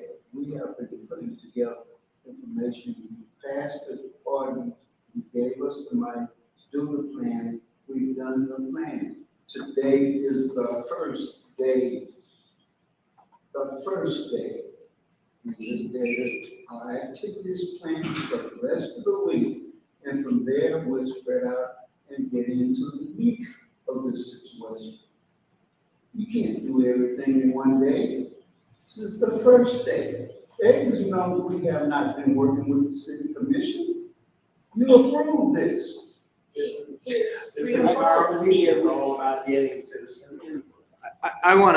I got a quick comment, because I really, I love this conversation. I want to thank Commissioner Henry for bringing up these points, because they're very important points. I'll share a little thought. So I think we want to hear about equity, and we want to hear about how this plan needs to do right by Benton Harbor's legacy residents, by people who have economic hardship, by people that need jobs, training, and want a plan to work for them. That's what we're here to talk about this week. And I hope we do have a lot of conversations about that. I wanted to share, I went to a presentation in Oklahoma City last spring, and a gentleman named Mitch Silver did a presentation on equity planning and diversity and inclusion as well. Mitch Silver is a former president of the American Planning Association, also the American Institute of Certified Planners, which I'm a member of as well. And one of the things that Mitch said about equity is that it's fairness. We're talking about fairness, creating a plan that is fair. And I think that's something important for us to think about in this planning process is how do we create a plan that is fair and that will provide an opportunity for Benton Harbor residents to build wealth and to benefit from the ideas that we talk about. So I would like to continue this conversation as I think it's one of the most important things we have to talk about. But I want to think about it within the context of fairness and how we all can work together to create a plan for this city that will be a fair plan, that will be an equitable plan, and provide an opportunity for city residents to benefit from the recommendations in the plan. The other thing that Mitch Silver said that I think is important is he talked about this idea of generational trauma in Black communities and in Benton Harbor, which is a Black majority city. And that is a very important cultural thing that we have to preserve. And the question that Mr. Silver asked was, how do you plan for trauma? How do you plan to write generational trauma? I don't have an answer to that question. But I think that if we're not willing to ask that question, we're not going to get the kind of outcomes that do create equity. So I just wanted to plant those seeds because I found Mitch's talk to be powerful, and it moved me to think about how I can do better work, about what I want to bring to the table as part of the work that I'm doing with the city. So I appreciate these comments. I think the comments that Commissioner Henry is making are some of the most important things we can talk about. And I think we all have a challenge in working to see if we can get people to participate this week, but we also have to take that advantage, as Manager Mitchell said, this is day one. We have the whole week, and then we have the whole year to make sure we get it right. So let's work together, and let's do it. I mean, let's get the plan that this community deserves as part of this process. And, all right, so I'm gonna go ahead and segue here. We're gonna take a break, everybody. We've been going all morning. But what we're gonna do, because it's raining, rather than do a little walk, we're gonna move the whole thing to a bus. We're gonna have dial right from here. We're gonna leave at 1, and we're gonna visit the planning areas that we actually toured the city with the city commissioners. We heard about all the wards and the sites that we wanted this plan to address. And those study areas where we've identified places that by looking at these areas, we can create ideas that could also improve the city as a whole. So what we're gonna do, we're gonna take a break. I think anyone wants to go out and grab lunch, please do. You can bring it back to your feet. We've got plenty of space. And we're gonna try to get on the road at 1. Where's my colleague James? Where's James at? Oh, James is outside. He's pulling the bus in. Here we go. I'm just gonna grab James. Hey James, raise your hand over here. My buddy James is gonna get a head count for the buses. So if you want to come on this ride, tell James we need a head count. We need to know if we need 1 bus or 2. Commissioner Edwards. 10 minutes still. Bus is gonna go up in 10 minutes. We're not gonna leave till 1. So please, if you need to eat or need to break, let's take a break and let's have some fun here. I think these tours are gonna be really fun. So thank you very much, and we will reconvene. Curious, for the people that are not going on the bus tour, how would we have access to what you're gonna be speaking about or what you're gonna be talking about at that time? Hold on 1 second.